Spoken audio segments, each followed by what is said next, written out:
Bismillahirrahmanirrahim. Assalamualaikum warahmatullahi wabarakatuh. Innal hamdalillah nahmaduhu wa nasta'inuhu wa nastaghfiruhu wa natubu ilaih wa na'udzu billahi min syururi anfusina wa sayyiati a'malina. May yahdihillahu fala mudilla lahu wa may yudlil fala hadiyalah. Wa asyhadu an la ilaha illallah wahdahu la syarika lah wa asyhadu anna Muhammadan abduhu wa rasuluhu la nabiyya ba'dah. Ya ayyuhalladzina amanu taqullaha haqqa tuqatih wa la tamutunna illa wa antum muslimun. Ya ayyuhan nasu taqu rabbakumul ladzi khalaqakum min nafsin wahidah wa khalaqa minha zawjaha wa batha minhuma rijalan katsiran wa nisaa'a.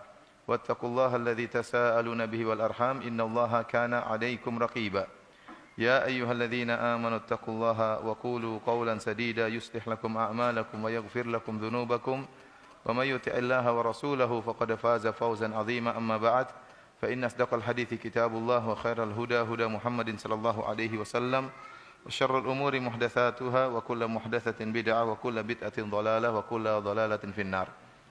Para hadirin dan hadirat yang dirahmati oleh Allah Subhanahu wa taala, insyaallah pada kesempatan yang berbahagia ini kita akan membahas tentang sejarah Yahudi, yaitu suatu kaum yang luar biasa, ya, bagaimana pembangkangan mereka terhadap Allah Subhanahu wa taala dan pembangkangan mereka terhadap nabi-nabi mereka, yang kita tahu bahwasanya di akhir-akhir ini kaum Yahudi, ya, begitu getolnya untuk membantai saudara-saudara kita yang ada di Palestina.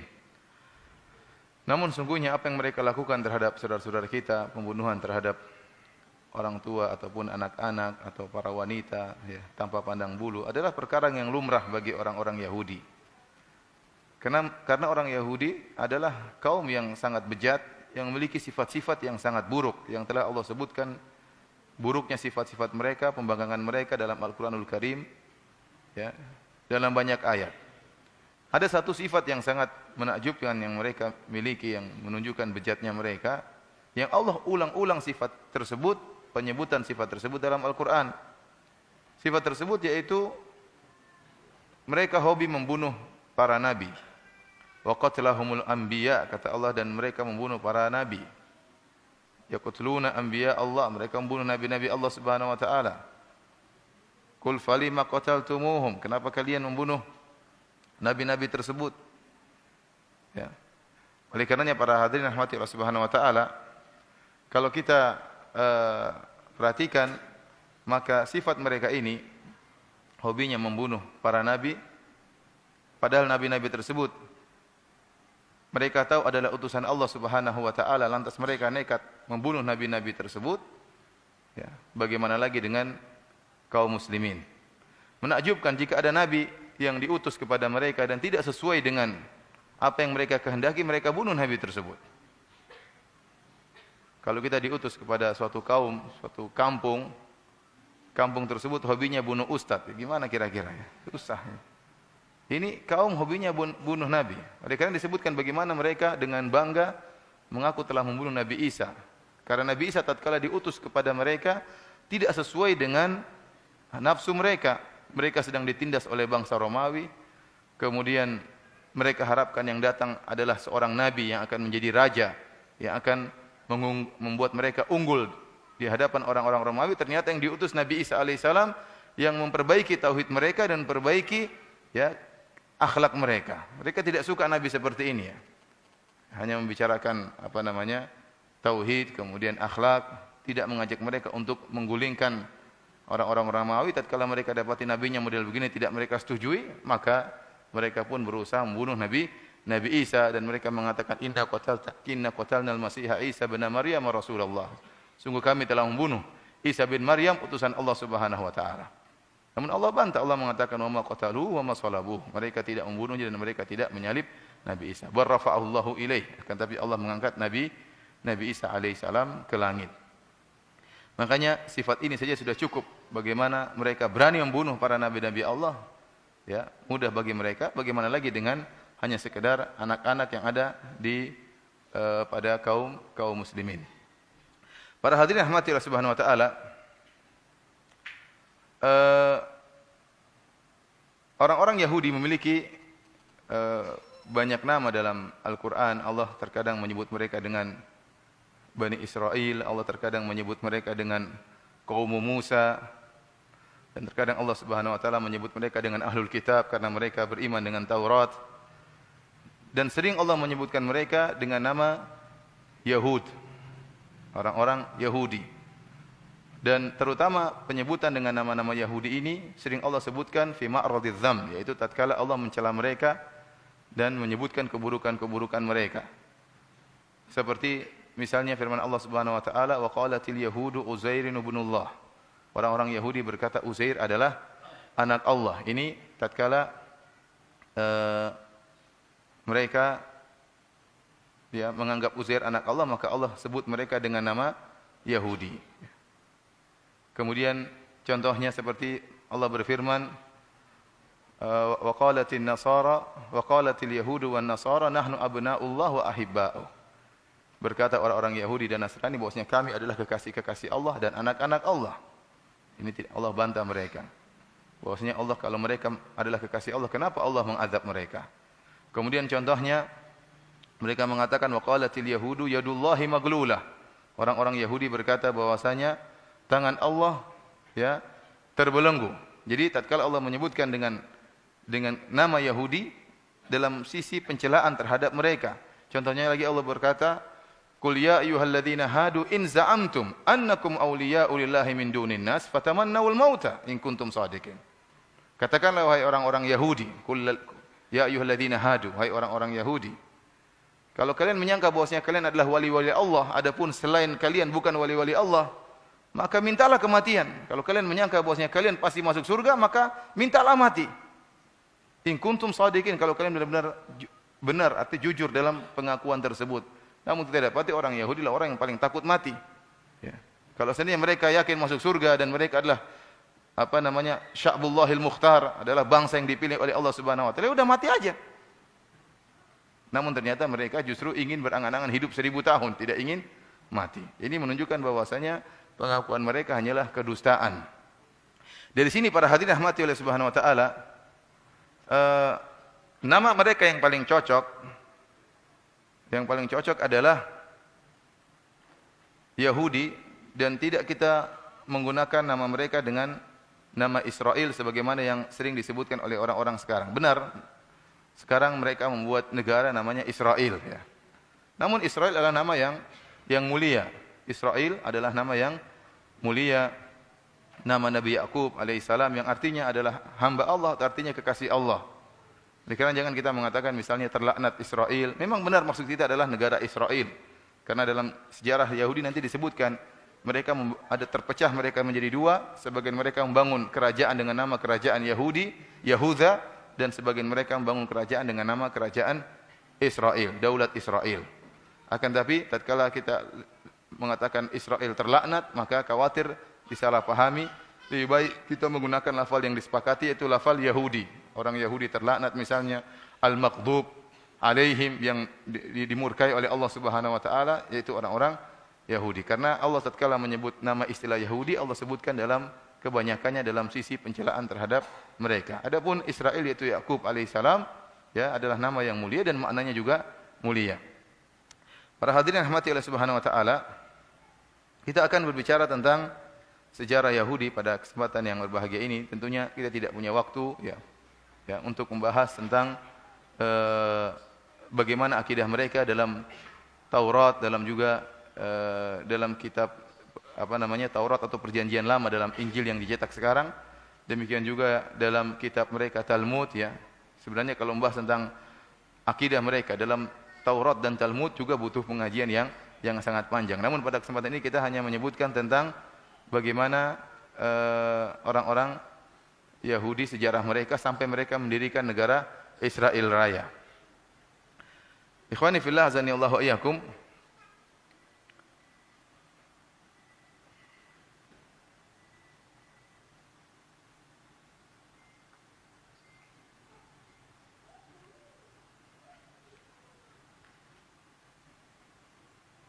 Sebentar ya. Ini saya butuh buku dari karangan Syekh Al-Qadah, ya. Tadi baru-baru saja programnya rusak. Nggak bisa dibuka. Mudah-mudahan bisa dibuka sekarang. Sebentar.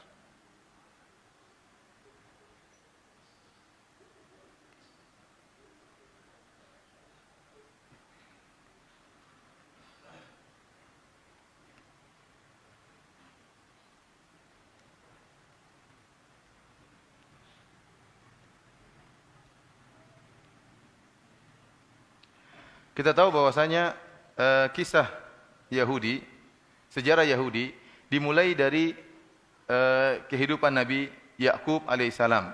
Nabi Yakub alaihissalam yang tadinya tinggal di Palestina dengan istri-istrinya dan dengan 12 anaknya. Dan kita tahu bahwasanya Nabi Yakub alaihissalam dialah yang dikatakan dengan Israel, ya. Dia adalah anak dari Ishak bin Ibrahim. Ibrahim alaihissalam, ya, kita tahu pertama kali menikah dengan Sarah. Menikah dengan Sarah, kemudian menikah bertahun-tahun, akan tapi Ibrahim alaihissalam tidak memiliki anak. Disebutkan dalam hadis tatkala Ibrahim alaihissalam melewati negeri Mesir, tatkala itu bersama istrinya Sarah, dan Sarah adalah wanita yang sangat cantik jelita. Maka tatkala itu Raja Mesir adalah raja yang matanya jelalatan, dia memiliki intel-intel untuk mencari wanita-wanita yang cantik. Maka dia menugaskan intel-intelnya untuk berburu wanita-wanita cantik. Setiap ada wanita cantik lewat, maka ditangkap. Dan Ibrahim tahu istrinya adalah wanita yang cantik jelita, Sarah. Maka lewatlah Nabi Ibrahim bersama Sarah, dan Ibrahim tahu akan hal ini, bahwasanya istrinya akan diambil. Maka dia mengatakan kepada istrinya, kalau mereka bertanya, maka aku akan mengatakan, hadhi ukhti, ini adalah saudariku, ai ukhti fil Islam. Bukan saudara sedarah, seibu, tetapi saudara se-Islam. Karena Ibrahim mengatakan, tidak ada yang beriman kepada Allah kecuali kita berdua, wahai Sarah. Ya, jadi di zaman itu seluruh manusia musyrik kepada Allah Subhanahu wa taala. Ibrahim dan Sarah, ya, bertauhid kepada Allah Subhanahu wa taala. Karena seandainya kalau Ibrahim mengatakan inilah istriku, maka bisa jadi dia dibunuh, diambil istrinya secara paksa. Namun kalau dikatakan saya adalah saudaranya, dia selamat. Ya. Maka benar, ternyata para intel tersebut datang. Kemudian bertanya, ini siapa? Dia bilang, ini hati ukhti, saudariku. Maka dibawalah Sarah, pergi menemui sang raja, dibawa ke kamar sang raja, maka Nabi Ibrahim alaihissalam berdoa tatkala itu. Kemudian sang raja pun berusaha untuk mendekati Sarah dan ingin, ya, tentunya menggauli Sarah. Maka tiba-tiba tangan sang raja terbelenggu, tidak bisa bergerak. Maka kemudian dia berkata kepada Sarah, wahai Sarah, berdoalah kepada Tuhanmu agar membuka belenggu kedua tanganku dan aku tidak akan mendekatimu. Maka Sarah pun berdoa kepada Allah Subhanahu wa taala, maka belenggu kedua tangan raja tersebut terlepas. Begitu terlepas, sang raja menyelisih janji. Kenapa? Saking cantiknya Sarah. Maka dia pun ingin mendekati. Maka tangannya terbelenggu lagi lebih keras daripada sebelumnya. Maka dia bilang, Sarah, taubat saya, berdoa kepada Allah supaya terlepaskan belenggu kedua tangan saya dan saya tidak akan mendekatimu lagi. Sarah berdoa kepada Allah Subhanahu wa taala. Begitu kedua tangannya terbelenggu, dia tidak sabar lagi melihat kecantikan Sarah, dia ingin menerkam Sarah. Ternyata terbelenggu lagi ketiga kalinya. Kemudian kali ini terbelenggunya lebih keras lagi daripada sebelumnya. Maka dia mengatakan, wahai Sarah, berdoalah kepada Allah untuk membuka kepada Tuhanmu untuk membuka belenggu kedua tanganku ini, dan ini terakhir, saya tidak akan lagi mendekatimu. Maka Sarah berdoa, maka terbukalah belenggu kedua tangan sang raja. Kemudian sang raja memanggil anak buahnya, kemudian mengatakan, kalian tidak mendatangkan kepadaku seorang wanita, tetapi kalian telah mendatangkan kepadaku syaitan perempuan. Maka kemudian Sarah pun dilepas, dan sang raja memberi hadiah kepada Sarah Hajar. Hajar adalah pembantu siapa? Pembantu Sarah. Rupanya para hadirin rahmatillah subhanahu wa ta'ala, setelah itu Nabi Ibrahim pun hidup bersama Sarah, bersama istrinya Sarah dan pembantunya Hajar. Namun bertahun-tahun tidak juga punya anak. Sarah pun kasihan melihat Ibrahim, suaminya ini menghendaki punya anak, enggak punya anak. Akhirnya dia izinkan Nabi Ibrahim untuk menikahi pembantunya. Siapa? Hajar. Ya. Jadi Sarah mengizinkan suaminya untuk berpoligami, ya tidak? Ketawa semua.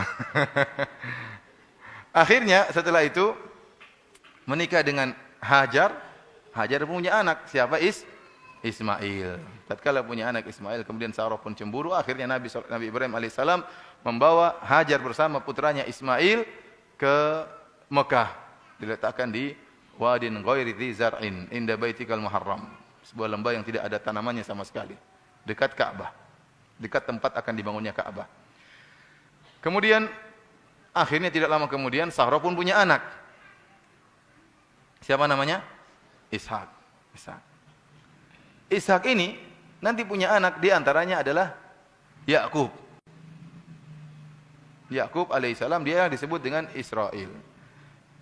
Kemudian Yakub ini juga akhirnya punya 4 orang wanita. Dari 4 orang wanita ini dia memiliki 12 anak. Dari 4 orang wanita dia memiliki 12 anak. Dan ini termaktub dalam Perjanjian Lama, dalam Injil. Yaitu dalam Alkitab Perjanjian Lama, kitab Kejadian 22b ayat ke-26. 4 istri Yakub, yang pertama adalah Lea. Dia memiliki 6 orang anak, yaitu Ruben, Simon, Lawi, Yehuda, Isakhar, dan Zebulon. Anaknya berapa? 6 orang. Istri yang kedua namanya Rahil. Dan ini merupakan dia punya 2 orang anak saja, yaitu Yusuf dan Binyamin. Jadi Yusuf dan Binyamin ini satu ibu kandung. Oleh karenanya 2 orang ini dimusuhi oleh 10 orang lainnya, sebagaimana dalam surat Yusuf, karena lain ibu. Yang ketiga Zilfa, yang merupakan ibu dari Gad dan Asyir. Dan yang wanita keempat namanya Bilhah, yang merupakan anak ibunya dari anaknya 2 orang namanya Dan, kemudian Naftali. Ini termaktub dalam Perjanjian Lama, Injil yang dicetak sekarang ini. Para hadirin rahmatillah subhanahu wa taala, ya, ini dalil bahwasanya, ini sekedar intermezzo, bahwasanya orang-orang kafir yang mereka memerangi poligami, mereka mengatakan Rasulullah SAW Muhammad adalah rajulun syahwani, seorang yang memiliki hawa nafsu, ingin punya istri banyak, kemudian atau kaum muslimin Islam adalah syariat yang ingin memuaskan syahwat para lelaki, membolehkan istri lebih dari 1. Kita katakan bahwasanya poligami sudah ada di syariat-syariat sebelum Nabi Muhammad SAW. Poligami bukanlah merupakan produk baru Islam, tapi dia sudah ada sejak zaman dahulu. Sebagaimana dalam kitab suci kalian, seperti Nabi Yakub alaihissalam, ternyata istrinya ada berapa? 4. Kemudian Nabi Ibrahim alaihissalam, istrinya bukan cuma 2, bukan cuma Sarah dan Hajar. Disebutkan dalam kitab Perjanjian Lama. Ya. Saya bacakan teksnya dalam Perjanjian Lama, kitab Kejadian 25 ayat 1 sampai ayat 2. Abraham mengambil pula seorang istri namanya Ketura. Siapa? Ketura. Perempuan itu melahirkan baginya Zimron, Yoksan, Medan, Midian, Ishbak, dan Suah. Ya, jadi Nabi Ibrahim istrinya bukan cuma 2 ya. Itu satunya lagi siapa? Ketura. Jadi ini perkara ya, bukan perkara yang baru tentang masalah poligami, bukan produk baru Islam, tapi dia sudah ada. Sebelum lagi kita bicara tentang Nabi Sulaiman alaihissalam yang istrinya banyak, Nabi Daud alaihissalam yang istrinya apa? Banyak. Maka kenapa kalian kemudian mencela syariat poligami seakan-akan dia syariat yang terhina? Padahal tidak, nabi-nabi kalian terdahulu juga telah melakukan poligami. Kita kembali kepada sejarah Nabi Bani Israel. Maka Yakub alaihissalam punya anak 12 ya. Maka terjadi kecemburuan di antara anak-anak tersebut. Ternyata Yakub alaihissalam menyayangi Yusuf dan Binyamin. Yusuf wa akhuhu ahabbu ila abina minna wa nahnu usbah. Mereka mengatakan, kok bisa ayah kita lebih cinta kepada Yusuf dan saudaranya Binyamin, padahal kita lebih banyak. Dan benar, Yusuf dan Binyamin cuma 2 orang bersaudara, 1 ibu. Sementara yang lain tadi ada yang 6, ada yang berapa, jadi gabung. Mereka gabung kemudian membenci Yusuf dan Binyamin, cemburu. Akhirnya mereka membuat makar sebagaimana Allah sebutkan dalam surat Yusuf, sampai akhirnya Nabi Yusuf kemudian dimasukkan dalam sumur, kemudian akhirnya jadikan budak, kemudian dijuallah Nabi Yusuf sebagai budak, dibeli oleh Raja Mesir, sampai akhirnya Nabi Yusuf menjadi seorang menteri di bendaharawan yang ada di kerajaan Mesir. Dan disinilah awal dari sejarah Bani Israel. Maka setelah Nabi Yusuf alaihissalam menjadi seorang yang tersohor dan menjadi orang yang terpandang di kerajaan Mesir, maka dia pun meminta agar orang tuanya semua dan seluruh keluarganya datang ke Mesir.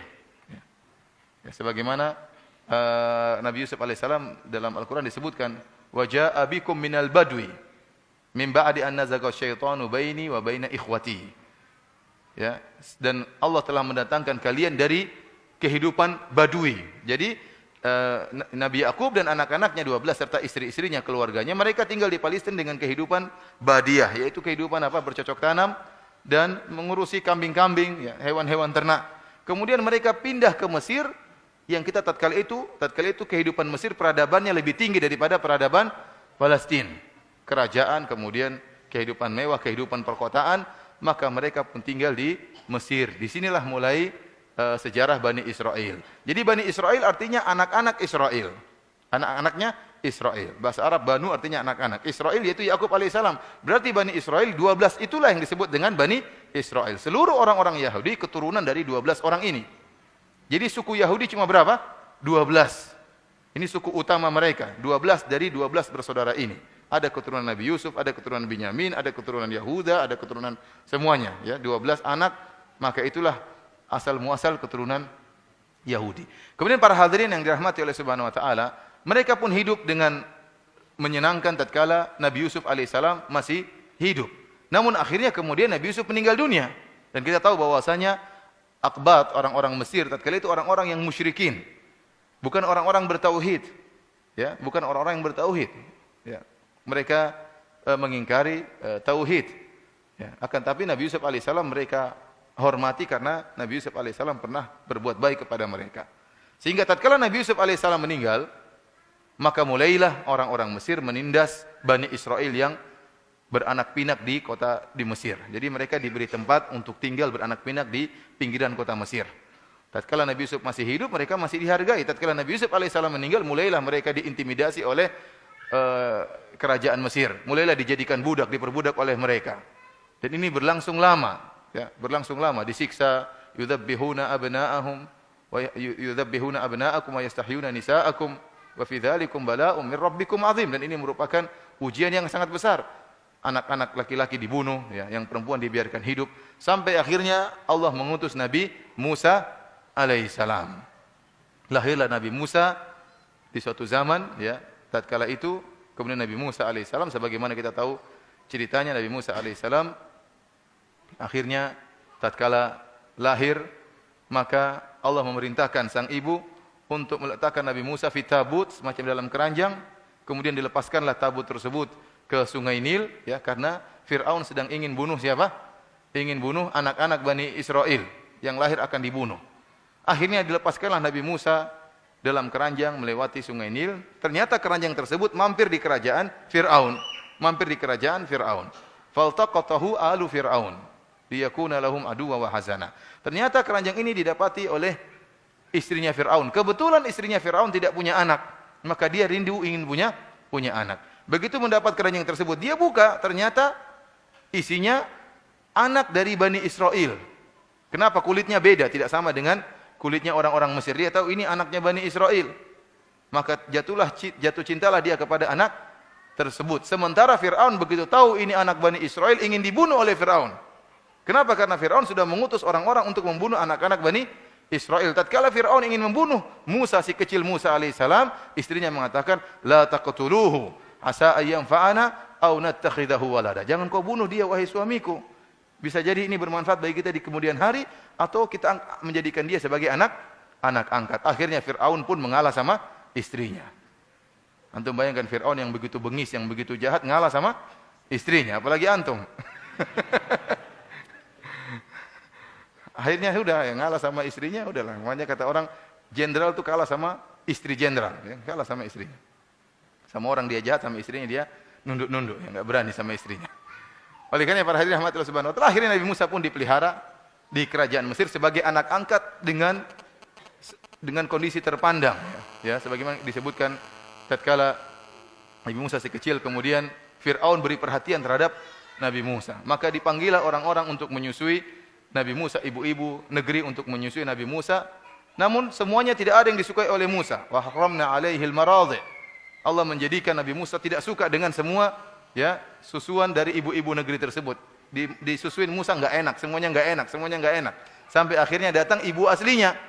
Tatkala ibu Nabi Musa datang, maka Nabi Musa pun cocok. Kemudian dia pun menyusui dari ibunya. Maka Allah mengatakan faraja'naka ila ummika kai taqra ainuha wa la tahzan.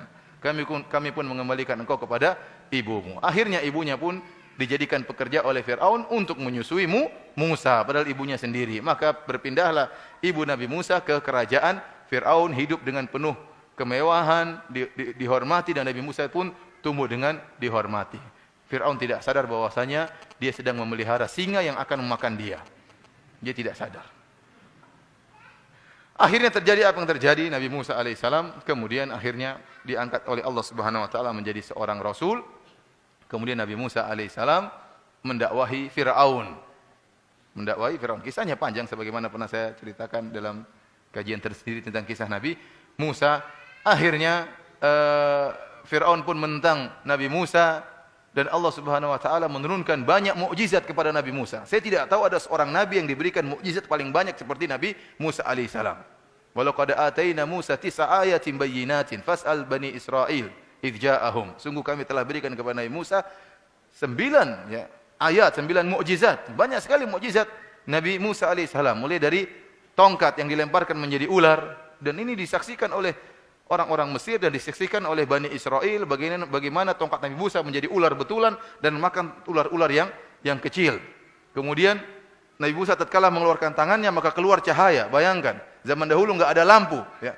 Tahu-tahu keluar cahaya, ini kan mukjizat luar biasa, keluar cahaya dari apa? Tangan Nabi Musa alaihi salam. Kemudian tatkala Firaun ngeyel dan membangkang, maka kemudian Allah berikan ujian-ujian kepada Firaun, ya. Tufan, diberikan angin tofan tersebut masuk ke negeri Mesir, menghancurkan sawah ladang orang-orang Mesir, sementara sawah ladang Bani Israel selamat semuanya. Ini kan mukjizat yang dilihat. Saya katakan saya memfokuskan bukan cuma kepada pengikut Firaun. Demikian juga Bani Israel. Bani Israel juga menyaksikan semua mukjizat tersebut. Menyaksikan bagaimana angin tofan dikirimkan oleh Allah Subhanahu wa taala menghantam ladang-ladangnya orang-orang Mesir, sementara ladangnya Bani Israel selamat. Kemudian apa? Wal jarat. Kemudian Allah kirimkan juga belalang memakan tanaman-tanaman orang-orang Mesir, sementara tanaman Bani Israel selamat. Ini menakjubkan, mukjizat. Wal qummal wad dhafadi. Kemudian Allah kirimkan kutu-kutu mengganggu mereka, orang-orang Bani Israel selamat. Kemudian Allah kirimkan kodok-kodok, banyak sekali kodok. Sampai disebut oleh tafsir bahwasanya kodok tersebut berhamburan di tempat-tempatnya orang Mesir. Sampai orang Mesir tidak berani buka mulut. Kalau mereka mangap gini, langsung kodoknya masuk. Jadi mereka enggak berani. Mereka bilang, Musa tolong nih, hilangkan kodok-kodok ini. Mereka ngeyel. Allah berikan darah sungai mereka yang mengalir di bagian Bani Israel jadi darah, sementara di kaum Firaun jadi darah, sementara di Bani Israel tetap air segar. Ini semua mukjizat yang dilihat oleh Firaun dan juga dilihat oleh Bani Israel. Intinya Firaun tetap tidak beriman kepada Nabi Musa dengan kesombongannya, maka Firaun ingin membunuh Nabi Musa dan ingin membunuh kaumnya, maka Allah Subhanahu wa taala memerintahkan Nabi Musa untuk membawa kabur Bani Israel. An asri bi ibadi fadrib lahum tariqan fil bahri yabasa la takhafu daraka wa la takhsha. Maka Nabi Musa pun keluar di malam hari bersama Bani Israel. Di malam hari keluar meninggalkan kota Mesir yang di situ ada orang tua, ada anak-anak, ada wanita. Kenapa? Karena ingin dikejar oleh Firaun. Orang-orang Yahudi sekarang ini mereka dalam sejarah mereka mengatakan jumlah Bani Israel yang keluar pada waktu itu dari Mesir untuk meninggalkan Mesir yang dibawa oleh Nabi Musa, jumlahnya sekitar 600.000 orang atau 700.000 orang. Jumlahnya sekitar berapa? 700.000 orang. Namun ini dibantah oleh para ulama karena mereka mengatakan waktu Yakub dan anak-anaknya masuk ke Mesir, jumlah mereka 70. Jadi Yakub, istri-istrinya, anak-anaknya, ya mungkin ada keluarganya, tante-tantenya, ada keponakannya, semuanya 70 orang waktu pertama kali masuk di Mesir. Kemudian disebutkan oleh ahli sejarah Yahudi, Yakub dan anak-anaknya tinggal di Mesir dalam waktu sampai zaman Nabi Musa, sampai Nabi Musa keluar itu jarak hidup mereka 450 tahun, sekitar 450 tahun. 450 tahun kira-kira 5 generasi. Kira-kira 5 generasi atau 6 generasi. Maka mustahil dari bilangan 70 kemudian menjadi 700.000 dalam waktu 6 generasi atau 5 generasi. Berarti satu orang punya anak banyak ya, sampai bisa dari 70 menjadi berapa? 700.000. Berarti berapa kali Pak tuh 70 sampai 700.000? 70 10.000 ya. 10.000 kali lipat. Jadi dalam waktu 5 generasi satu orang sudah bisa berkembang menjadi 10.000. Ini mustahil. Kenapa? Orang-orang Yahudi ingin menggambarkan bahwasanya kami itu banyak sekali. Kami itu banyak sekali. Kami bukan kaum yang sedikit. Kenapa? Karena kita dapati sekarang orang-orang Yahudi yang ada sekarang di Israel modelnya bermacam-macam. Asalnya orang Yahudi mereka adalah kaum yang menjaga bangsa mereka, tidak mau menikah dengan bangsa luar. Namun tatkala mereka musyattatin, tatkala mereka ditindas sehingga mereka berpencar-pencar ke berbagai macam negara dan daerah, akhir terjadi pernikahan dengan bangsa-bangsa lain. Ya, Yahudi lelaki menikah wanita dari yang lain, kemudian wanita Yahudi dinikahi oleh apa? Lelaki dari bangsa lain, sehingga akhirnya muncullah Yahudi model baru. Ada yang pirang, ada yang hitam, ada yang negro, ada yang sipit, ada yang ini. Ya, Yahudi sekarang berbagai macam modelnya. Sehingga kesucian unsur, kemurnian unsur Yahudi sekarang ya masih diragukan oleh para ulama kaum muslimin, diragukan. Namun mereka ingin mengesankan semua yang untuk membela mereka tidak jadi masalah. Yang penting entah bapaknya Yahudi, ibunya Yahudi, yang penting masuk dalam kerajaan kita. Dan mereka mengatakan kita asalnya banyak. Ya di mana-mana ada Yahudi. Namun yang benar, tatkala mereka keluar dari Mesir tidak mungkin sampai 700.000 orang, dan itu jumlah yang sangat banyak di zaman tersebut. Jumlah yang sangat banyak di zaman tersebut. Bagaimana belum lagi ada anak-anak dan orang tua, bagaimana kemudian mereka bisa berjalan dalam waktu yang cepat, dan ini perkara yang sulit dibayangkan. Kemudian Fir'aun di pagi hari atau di siang hari tahu bahwasanya Bani Israel sudah keluar, ya maka Fir'aun pun mengejar Musa dan pengikutnya. Kedapatannya di mana? Di Laut Merah. Kedapatannya di Lautan Merah. Tatkala kedua kelompok saling melihat, yang Allah Subhanahu wa taala sebutkan dalam Al-Qur'an dalam surat Asy-Syu'ara. Kata Allah Subhanahu wa taala, "Falamma tara al-jam'ani qala ashabu Musa inna lamudrakun." Tatkala dua kelompok sudah saling melihat, kelompoknya Fir'aun dan kelompoknya Musa sudah saling melihat, maka tatkala itu mulai muncul ngayal pertamanya Bani Israel. Bani Israel ini kelompok yang paling ngayal, bangsa yang paling ngayal. Nanti akan kita sebutkan. Padahal Nabi Musa mukjizatnya sangat banyak. Namun mereka selalu ragu dengan Nabi Musa, selalu ngayal. Di antara bentuk ngayalan pertama, begitu saling melihat antara kelompok Fir'aun dengan kelompok Nabi Musa, qala ashabu Musa, maka berkatalah para pengikut Nabi Musa, inna lamudrakun, kita bakalan ketangkap wahai Musa. Kenapa di hadapan mereka ada Laut Merah, sementara di belakang mereka ada pasukan Fir'aun? Mau lari kemana kita? Para ulama menyebutkan mereka mengejek Nabi Musa. Mana Musa? Katanya Tuhanmu akan menyelamatkan kita. Sekarang mau kemana? Inna lamudrakun, kita bakalan ketangkap. Jadi mereka mengucapkan kalimat tersebut dengan kondisi mengejek Nabi Musa alaihissalam. Maka Nabi Musa membantah, kata Nabi Musa, kalla inna ma'iya rabbi sayahdin. Sekali-sekali tidak. Mereka tidak akan menangkap kita karena bersamaku Rabbku, dan dia akan beri petunjuk kepadaku. Akhirnya Nabi Musa alaihissalam diperintahkan oleh Allah untuk memukulkan tongkatnya ke Laut Merah. Dan ini dilihat oleh Bani Israel. Ini saya ingin sampaikan bahwasanya Bani Israel melihat mukjizat yang luar biasa yang ada pada Nabi Musa alaihissalam. Maka Nabi Musa pun memukulkan tongkatnya. Begitu dipukulkan tongkatnya, maka laut pun terbuka. Fanfalaqa fakana kullu firqin kataudil azim. Maka terbelahlah lautan tersebut, dan masing-masing dari belahan lautan tersebut seperti gunung yang tinggi. Jadi airnya bukan lari lurus, tapi air tetap mengalir ke arah atas. Jadi air tetap apa? Mengalir seperti gunung yang menjulang tinggi. Jadi Allah tidak menghentikan lautan tersebut, tapi lautan tersebut mengalir, tapi arahnya kemana? Ke atas. Bahkan disebutkan oleh ahli tafsir seperti Ibnu Katsir rahimahullah, maka yang terbuka bukan cuma yang seperti di film, cuma begini. Tapi 12 bukaan. 12 apa? 12 bukaan. Jadi 12 jalan. Jadi laut terbelah dengan 12, ada air satu, jadi airnya begini-begini. Jadi seperti ada lorong-lorong, ada 12 lorong. Kemudian juga kata Ibnu Katsir rahimahullah, 12 lorong tersebut, dan air yang menghalangi lorong satu dengan lorong yang lainnya seperti syubak, apa namanya bahasa Indonesia ini? Seperti ada bolong-bolongnya, apa namanya?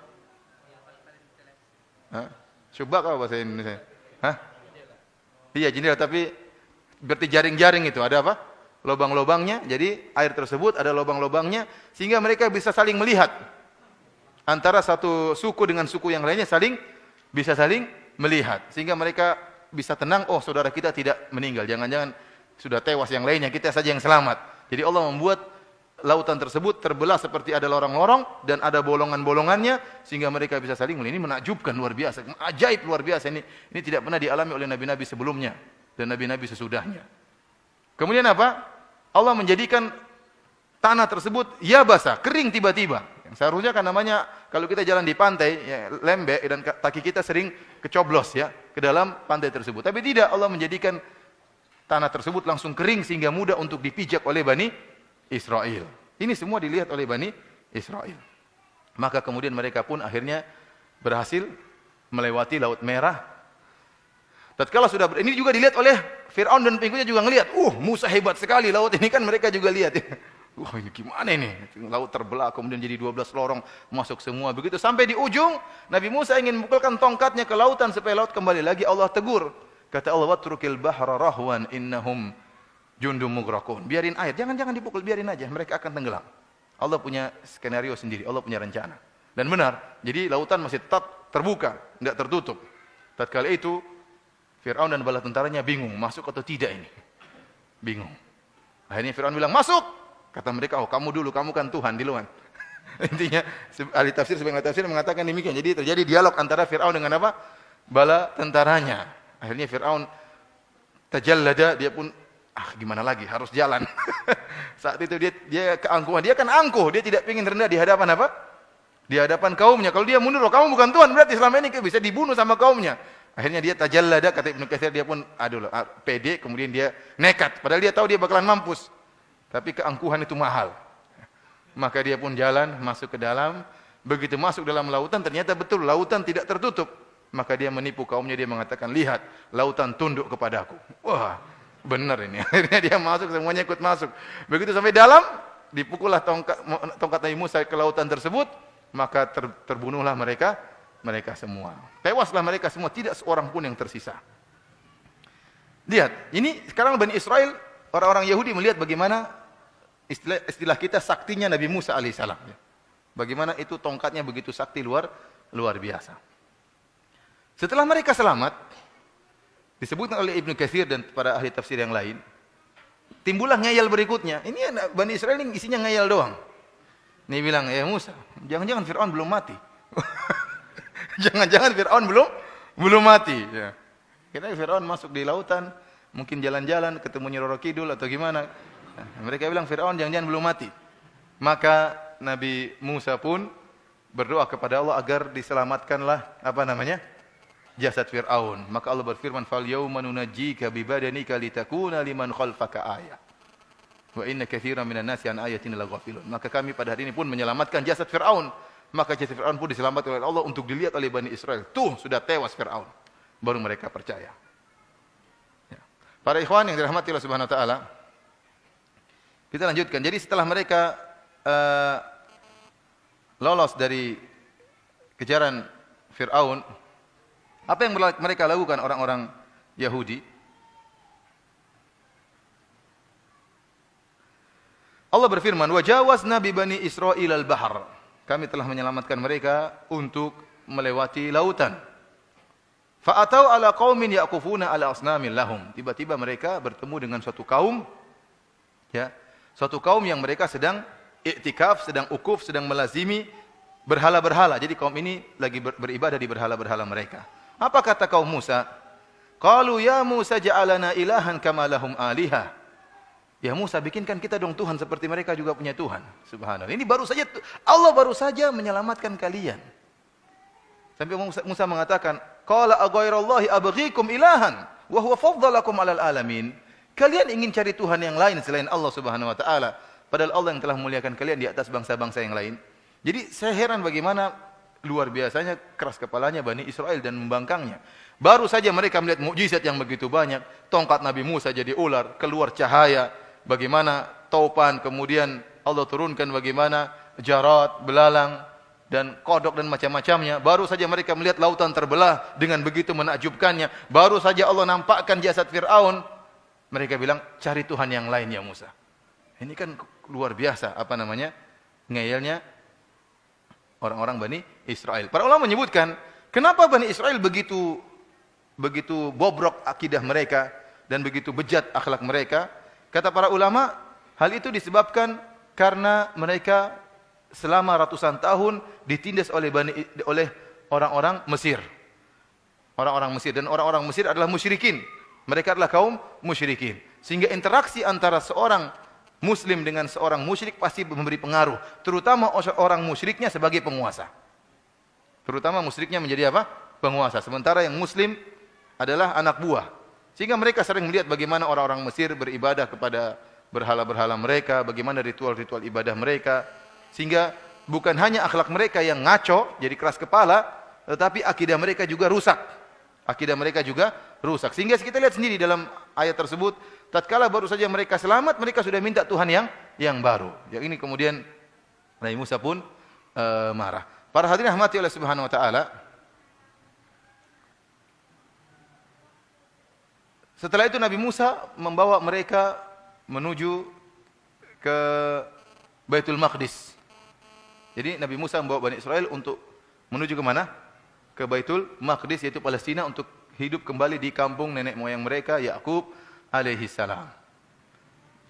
Akhirnya Allah sebutkan bagaimana perintah Nabi Musa kepada kaumnya untuk masuk di Baitul Maqdis. Sampailah mereka ke Baitul Maqdis, tinggal masuk. Namun yang jadi masalah dalam Baitul Maqdis tersebut ada orang-orang yang kuat, ada bangsa-bangsa lain. Bangsa-bangsa yang kuat, kemudian gagah perkasa, maka Nabi Musa memerintahkan mereka, Bani Israel, untuk berjihad melawan bangsa-bangsa tersebut. Kata Allah Subhanahu wa taala, "Wa idz qala Musa liqaumihi ya qaumi dzkuru ni'matallahi 'alaikum." Tatkala Musa berkata kaumnya, "Wahai kaumku, ingatlah nikmat-nikmat Allah yang Allah berikan kepada kalian. Idz ja'ala fikum anbiya." Tatkala Allah menjadikan bagi kalian nabi-nabi.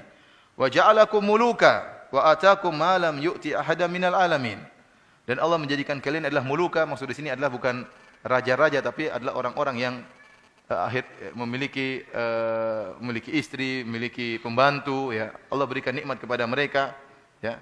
Jadi dalam perjalanan nanti, setelah mereka melalui perjalanan, tidak langsung sampai ke Baitul Maqdis, ya. Mereka tinggal suatu tempat, menetap, kemudian berhenti, melanjutkan perjalanan sampai menuju ke Baitul Maqdis, ya. Allah sebutkan nikmat-nikmat yang Allah berikan kepada mereka. Wa atakum ma lam yu'ti ahada minal alamin. Dan Allah telah memberikan kepada kalian yang Allah tidak berikan kepada siapapun.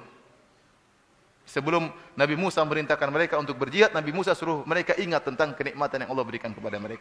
Bukankah kalian dahulu ditindas oleh Bani Israel, oleh Mesir? Bukankah kalian dulu diperbudak oleh Mesir? Bukankah Allah telah menyelamatkan kalian? Bukankah Allah telah membela kalian? Sekarang ada tugas. Ya qaumi dukhulul ardhal muqaddasata allati kataballahu lakum. Wahai kaumku, masuklah kalian kepada Baitul Maqdis, Palestina, yang telah Allah catat bagi kalian.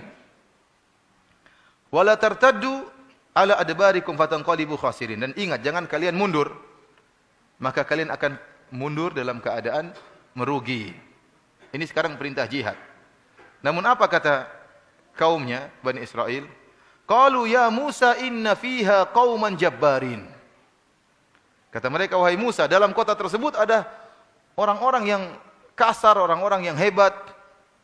Wa inna lan nadkhulaha hatta yakhruju minha. Kami tidak bakalan masuk sampai mereka keluar. Jadi mereka disuruh masuk berperang, mereka mengatakan enggak. Ya Musa, sudah, kita tunggu aja sampai mereka keluar dulu. Ya kapan mau keluar? Memang mereka penduduk di situ, kapan mau keluarnya?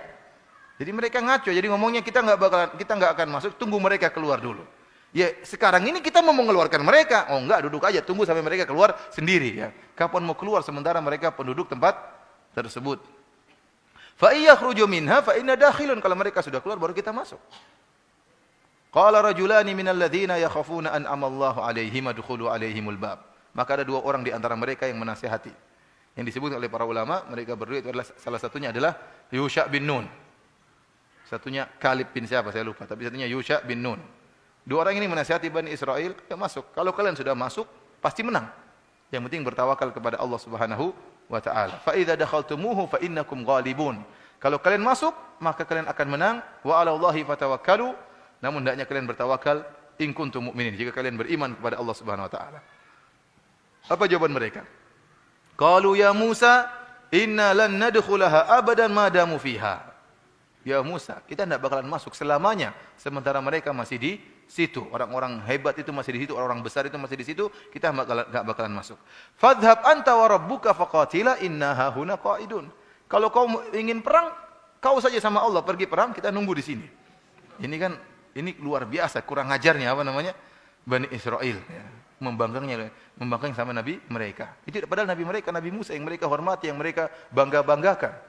Namun mereka kurang ajar sama Nabi Musa. Kalau mau perang sudah kau sama Allah, kita nunggu di sini. Cukup. Maka Nabi Musa mengatakan, qala rabbi inilah amliku ila nafsi wa akhi, fafruq bainana wa bainal qaumil fasikin. Tatkala Nabi Musa pun berdoa, ya Allah, aku tidak bisa mengatur kecuali diriku dan saudaraku Harun. Maka pisahkanlah aku, ya, kami dari kaum yang fasik. Maka Allah mengatakan, qala fa innaha muharramatun alaihim arba'ina sanatan yatihuna fil ard fala ta'sa 'alal qaumil fasiqin. Maka Allah mengatakan sungguhnya Baitul Maqdis menjadi haram bagi mereka. Selama 40 tahun kemudian mereka tersesat di atas muka bumi, ya, dan mereka tidak bisa keluar dari kesesatan tersebut. Jadi Allah membuat mereka berputar-putar. Mereka di suatu tempat berusaha untuk keluar tapi kayaknya muter-muter di situ aja. Mereka ingin ke Baitul Maqdis enggak bisa sampai. Allah hukum mereka karena mereka tidak mau berjihad. Para hadirin dan hadirat yang dirahmati Allah Subhanahu wa taala, Ibnu Katsir menyebutkan banyak ahlu tafsir yang menyebutkan tentang kisah siapa Jabbarin tersebut.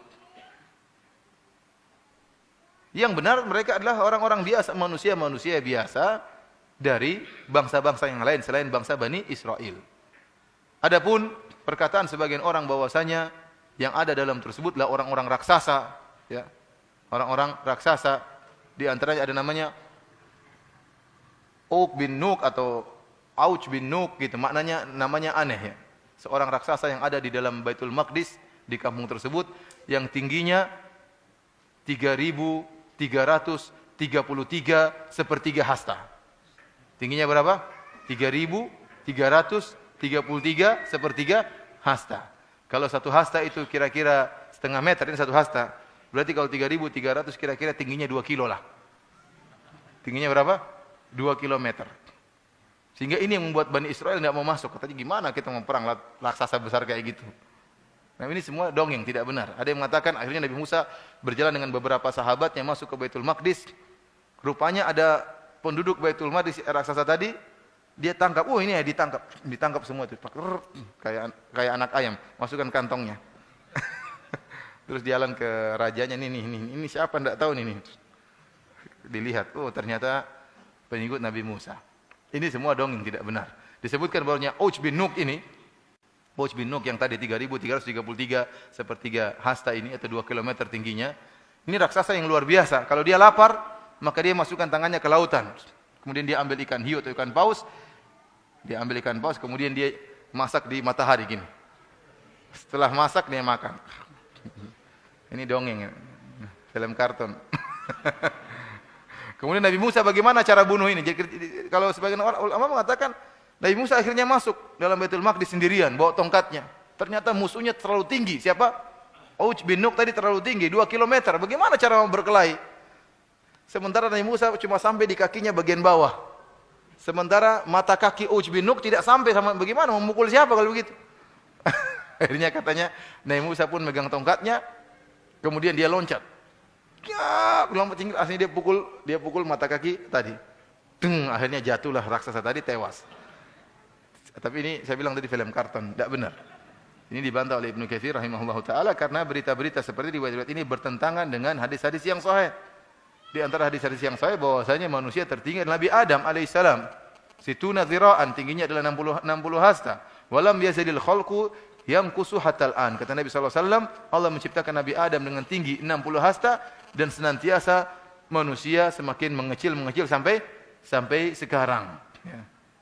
Adapun Auj bin Nuq yang 3.000 hasta ini tidak benar menyelisih hadis yang sahih. Jadi intinya Allah alam besok Nabi Musa tidak jadi masuk. Maka dia pun bersama-sama kaumnya tersesat dalam masa tersesat sehingga tidak tahu bagaimana mereka bisa keluar. Dalam masa di mana mereka tersesat tersebut terjadi banyak mukjizat yang Allah sebutkan dalam Al-Qur'an. Oleh karena para hadirin rahmati Allah Subhanahu wa taala, di antara hikmah kenapa dalam dalam Al-Qur'an yang kalau kita baca setelah surat Al-Fatihah, maka surat pertama setelah Al-Fatihah adalah surat Al-Baqarah. Dan dalam surat Al-Fatihah sendiri sudah disebutkan tentang Yahudi. Al-Maghdub alaihim. Siapa adalah orang Yahudi.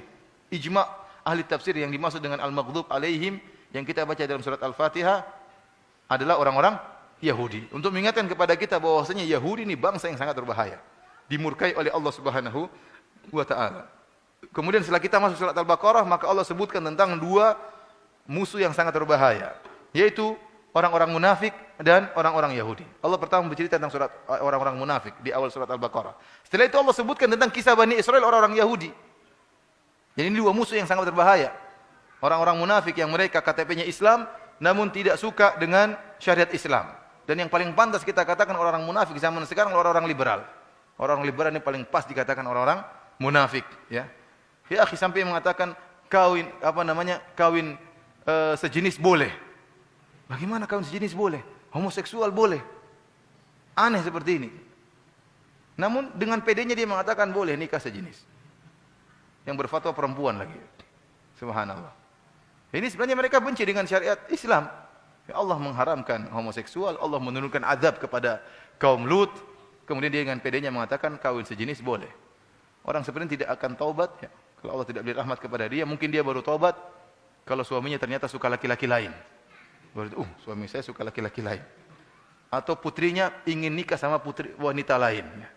Atau anak laki-lakinya ternyata bencong kemudian ingin dinikahi sama laki-laki lain. Ya, ini mungkin baru dia sadar.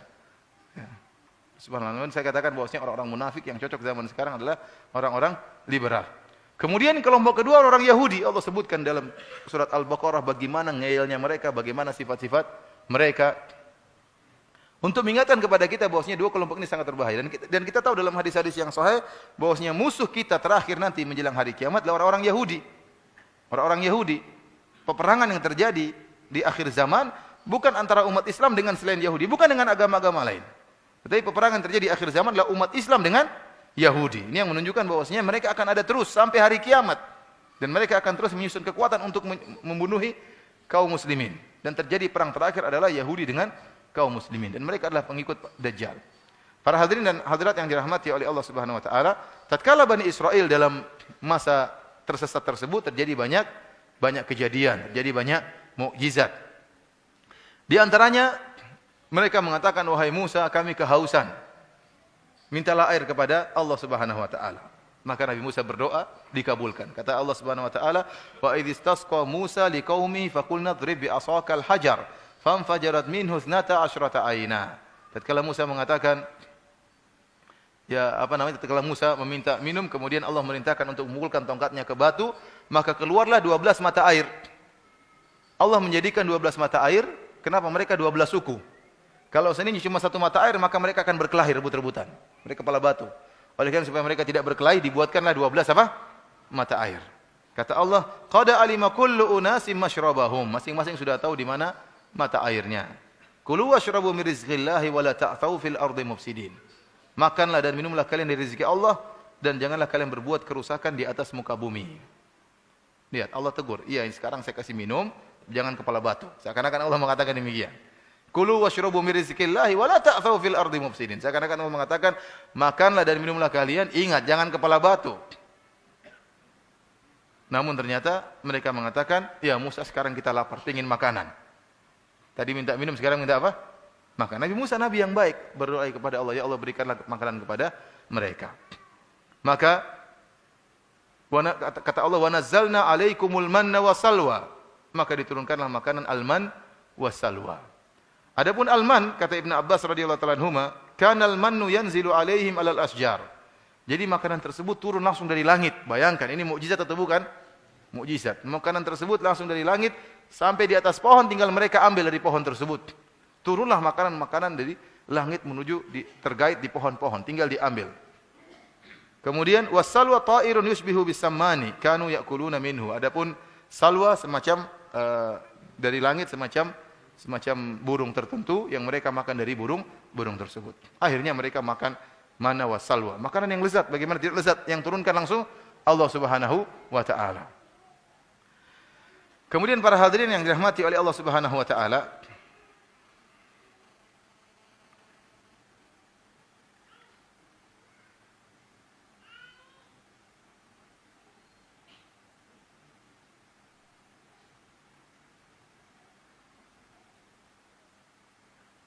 ternyata mereka bosan dengan manna wa salwa.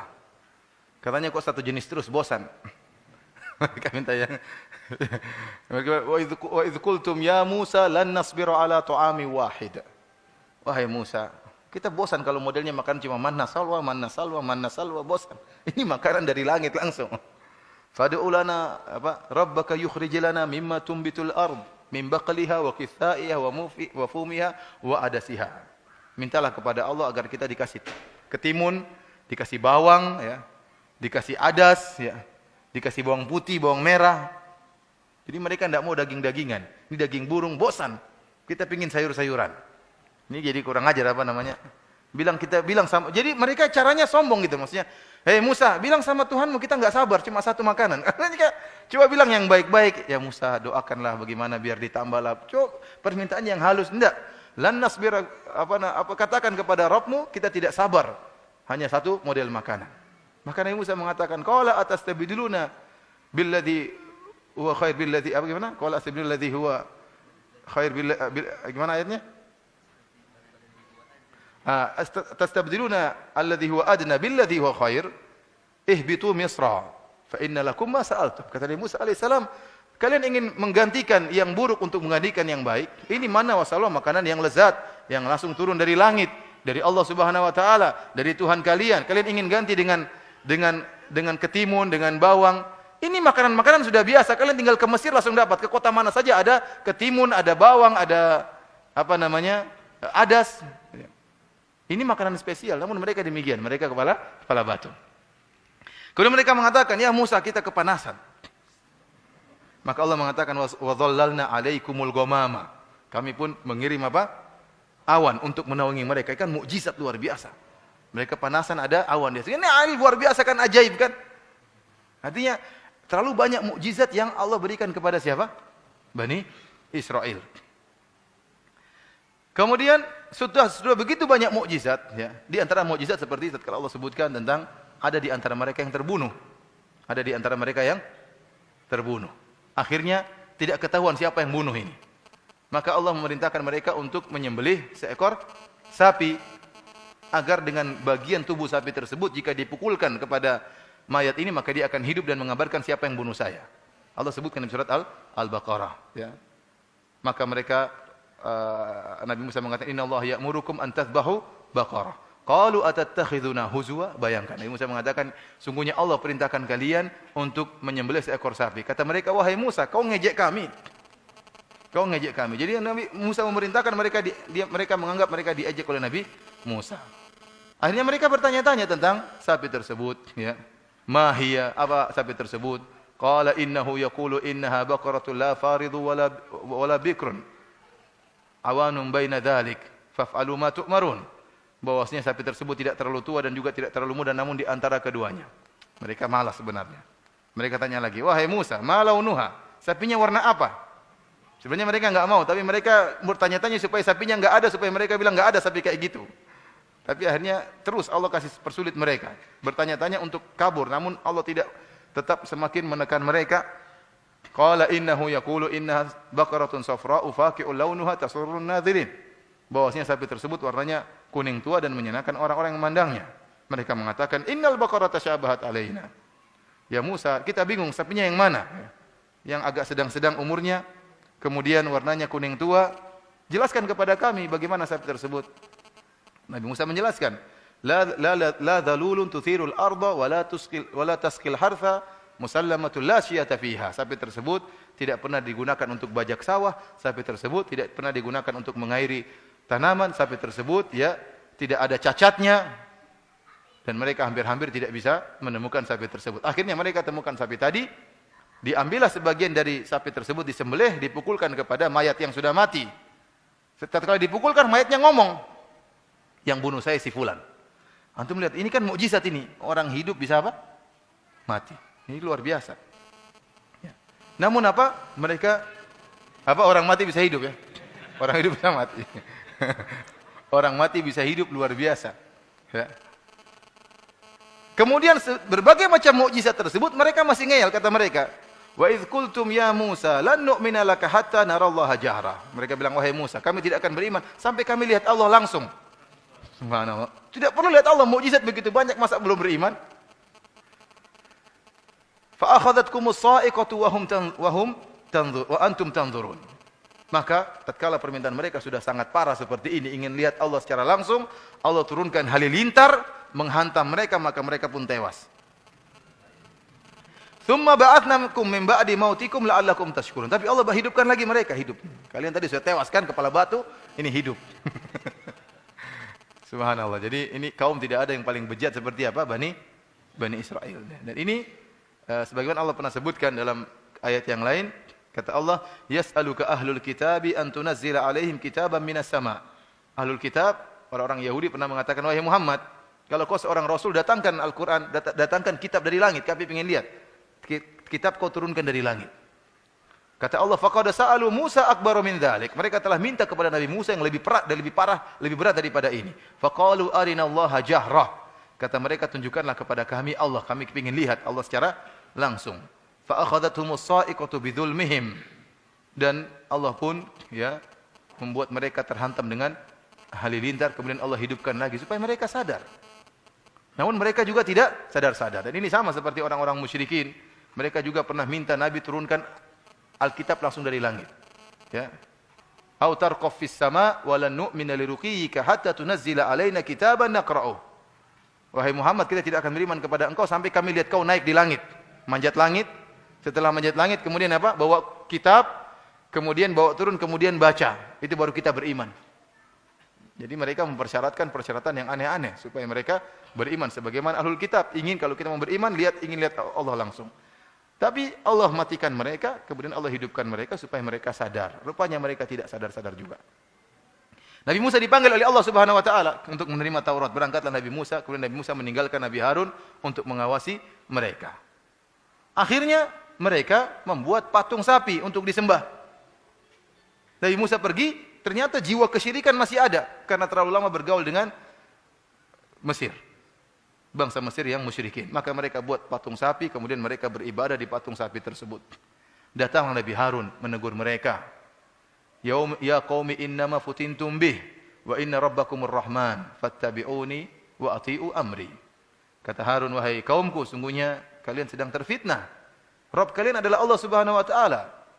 Ikutilah aku dan taatlah kepadaku. Mereka ngeyel. Mereka mengatakan, qalu lan nabraha alaihi akifina hatta yarji'a ilaina Musa. Oh, kita terus akan bersini beribadah sama sapi ini sampai Musa datang langsung. Kalau kamu ndaklah. Makanya waktu Nabi Musa marah kepada Nabi Harun, setelah itu Nabi Musa akan datang. Nabi Musa datang, kemudian Nabi Musa melihat ternyata mereka sedang menyembah sapi, padahal Nabi Musa lagi mengambil perintah Allah, baru ditinggal sebentar sudah menyembah sapi. Sampai Nabi Musa pun marah melemparkan alwah, ya. Padahal di situ ada firman Allah, dilemparkan. Saking marahnya Nabi Musa alaihissalam. Kemudian fa akhadha bi ra'si akhihi yajurruhu ilaih. Diambillah kepala Nabi Harun, ditarik oleh Nabi Musa alaihissalam. Nabi Harun mengatakan, la ta'khudh bi lihyati wala bi ra'si. Jadi Musa itu, Harun, ngapain aja kamu?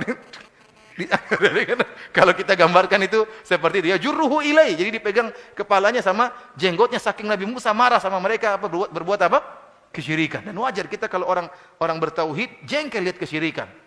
Jengkel. Sebagaimana Nabi Musa alaihissalam jengkel. Maka dia pun memegang kepala Nabi Harun dan jenggotnya, yajurruhu ilaihi, ditarik. Kata Nabi Musa, kata Harun, innal qauma stata'afuni wa kadu yaqtulunani. Wahai Musa, saya sudah larang-larang mereka, bahkan mau bunuh saya. Bayangkan, kurang ajar. Mereka hobinya bunuh Nabi. Harun mau dibunuh sama Bani Israel. Larang-larang, udah dia mente, kalau enggak kita bunuh ente. Kira-kira begitulah. Akhirnya Nabi Musa pun marah, baru mereka berhenti. Setelah itu, maka Allah Subhanahu wa taala menyuruh mereka bertobat. Namun tobat mereka berat. Allah Subhanahu wa taala menyuruh mereka untuk membunuh diri mereka. Kata Allah Subhanahu wa taala, wa idz qala Musa liqaumihi ya qaumi innakum zalamtum anfusakum bi ittikhadhikumul ijl fatubu ila bari'ikum Tobatlah kalian kepada Rabb kalian. Faqtulu anfusakum. Bunuhlah diri-diri kalian. Dzalikum khairul lakum inda bari'ikum. Ini lebih baik bagi kalian di sisi Rabb kalian. Fataba alaikum, maka niscaya Allah akan mengampuni kalian. Innahu huwa tawwabur rahim. Sungguhnya Dia adalah Maha Pengampun lagi Maha Penyayang. Maka disebutkan oleh para ahli tafsir, caranya orang-orang yang menyembah sapi duduk di malam hari. Yang ikut nasihat Nabi Harun tidak menyembah sapi, dikasih pisau semuanya. Maka disuruh bunuh mereka ini. Apa? Suruh nikam. Jadi ditikam di malam hari sehingga mereka kemudian mati. Itulah cara taubat mereka. Para hadirin rahmati oleh Subhanahu wa taala, demikianlah banyak yang terjadi di zaman tatkala Nabi Musa alaihissalam tersesat bersama kaumnya. Kemudian akhirnya Nabi Musa alaihissalam pun meninggal dunia. Nabi Musa alaihissalam meninggal dunia di zaman tersesat tersebut. Kemudian juga Nabi Harun meninggal dunia. Bahkan banyak di antara yang meninggal dunia disebutkan seluruh orang dewasa yang disuruh berjihad masuk ke Baitul Maqdis, ya, semuanya meninggal kecuali Yusha bin Nun. Yusha bin Nun masih hidup tatkala itu. Kemudian dialah yang menjadi nabi pengganti Nabi Musa. Yusha bin Nun inilah pemuda yang menjadi pelayan Nabi Musa tatkala mencari Nabi Khadir alaihissalam. Wa idh qala Musa li fatahu la abrahu hatta ablugha majma'al bahraini aw amdiya hukuba. Tatkala Musa mengatakan kita akan jalan terus, ya, meskipun harus bertahun-tahun kita berjalan mencari Nabi Khadir. Dibantu oleh seorang pemuda yang bawa bekal Nabi Musa, membawa ikan itu dialah Yusha bin Nun. Disebutkan akhirnya Yusha bin Nun ini dia seorang nabi, maka dia pun keluar bersama sebagian Bani Israel, kemudian ingin masuk ke Baitul Maqdis dan harus perang karena ada orang-orang yang tinggal di situ. Dan dialah satu-satunya nabi yang dimana Allah pernah memberhentikan matahari agar dia bisa menguasai Baitul Maqdis. Jadi dia mau masuk, ternyata waktu dia mau masuk ke Baitul Maqdis waktu sudah asar. Dan sebentar lagi malam, dan dalam kode etik peperangan zaman dulu kalau sudah malam tidak boleh perang. Dia tidak boleh pakai rudal-rudalan lagi. Itu zaman dulu seperti itu. Sampai di zaman Nabi pun demikian. Udah malam berhenti, besok lanjut lagi. Maka Yusha bin Nun tidak ingin berhenti. Maka dia bilang, wahai matahari, innaki ma'murah wa ana ma'mur. Kau diperintahkan dan aku juga diperintahkan. Kemudian dia berdoa, Allahumma habisha. Ya Allah, tahanlah matahari. Maka Allah tahan matahari. Tadinya terbenam enggak jadi. Luar biasa. Maka Yusha bin Nun bermasuk kemudian mengalahkan mereka, kemudian akhirnya menguasai Baitul Maqdis. Setelah itu Allah Subhanahu wa taala menyuruh mereka untuk masuk dalam Baitul Maqdis. Allah mengatakan, "Udkhulul baba sujjada wa qulu hittah." Wahai Bani Israel, masuklah kalian dalam keadaan ruku'. Ya, bukan sujud ya, kalau sujud enggak bisa jalan ya. Sujud sini kata para ulama maksudnya apa? Ruku'. Jadi sambil keadaan nunduk disuruh tawadhu oleh Allah Subhanahu wa taala. Masuklah kalian ke Baitul Maqdis meskipun kalian menang dalam peperangan. Tapi kalian harus masuk melewati sebuah pintu dan kalian harus ruku' untuk menunjukkan tawadhu dan berkata hittah, artinya ya Allah ampunilah kami. Jadi disuruh untuk tawadhu oleh Allah Subhanahu. Mereka rupanya ngeyel, enggak mau. Disuruh ruku' mereka enggak. Disebutkan bahwasanya mereka justru balik ke belakang. Jadi maksudnya pakai bokong mereka apa? Mundur. Kemudian hittah dibilang hintah, gandum katanya kita mau makan gandum. Jadi kurang ajar banget apa? Orang Bani Israil ini kurang ajar, luar biasa apa? Payah mereka. Akhirnya mereka pun masuk di Baitul Maqdis, kemudian mereka pun tinggal di Palestina. Kemudian para hadirin rahmati Allah Subhanahu wa taala, setelah itu para ahli sejarah Bani Israel membagi periode sejarah Bani Israel menjadi 3 periode. Periode pertama mereka namakan dengan Asrul Qudat, yaitu masa para hakim. Jadi begitu Yusha bin Nun masuk di Palestina, maka dia membagi Bani Israel menjadi 12 kabupaten lah kira-kira, 12 tempat. Masing-masing kabupaten tersebut dipimpin oleh seorang hakim. Maka dikatakan dengan zaman para hakim. Yang hakim-hakim tersebut kembali kepada Yusha bin Nun. Kalau ada masalah, maka kembali kepada Yusha bin Nun. Maka ini berlangsung lama, ya, sampai di zaman Nabi Samuel. Itu nabi yang terakhir sebelum datang Asrul Muluk, zaman para raja. Tatkala di zaman tersebut 12 kabupaten sering terjadi perang saudara di antara mereka, dengki-dengkian di antara mereka. Kemudian Allah utus para nabi di situ, nabi tadi siapa? Nabi Yusha bin Nun, nabi-nabi berikutnya sampai akhirnya di zaman Nabi Samuel. Tatkala di zaman Nabi Samuel, mereka minta agar mereka udah bosan nabi terus, kita pingin raja. Kita pingin apa? pingin agar Allah mengutus kepada kami seorang raja. Maka Nabi disebut dalam Al-Qur'an ba'atsalakum Taluta malika. Akhirnya dikabulkan. Samuel berdoa kepada Allah agar diberikan raja bagi mereka. Mereka ingin ada raja, nuqatil fi sabilillah. Dengan raja tersebut kita berperang di jalan Allah Subhanahu wa taala. Karena banyak bangsa-bangsa sekitar situ dan mereka ingin menang. Maka Allah kirimkan Talut sebagai raja. Tatkala diutus Talut sebagai raja, mereka protes. Anna yakunu lahul mulku alaina wa nahnu ahaqqu bil mulki minhu wa lam yu'ta sa'atan minal mal.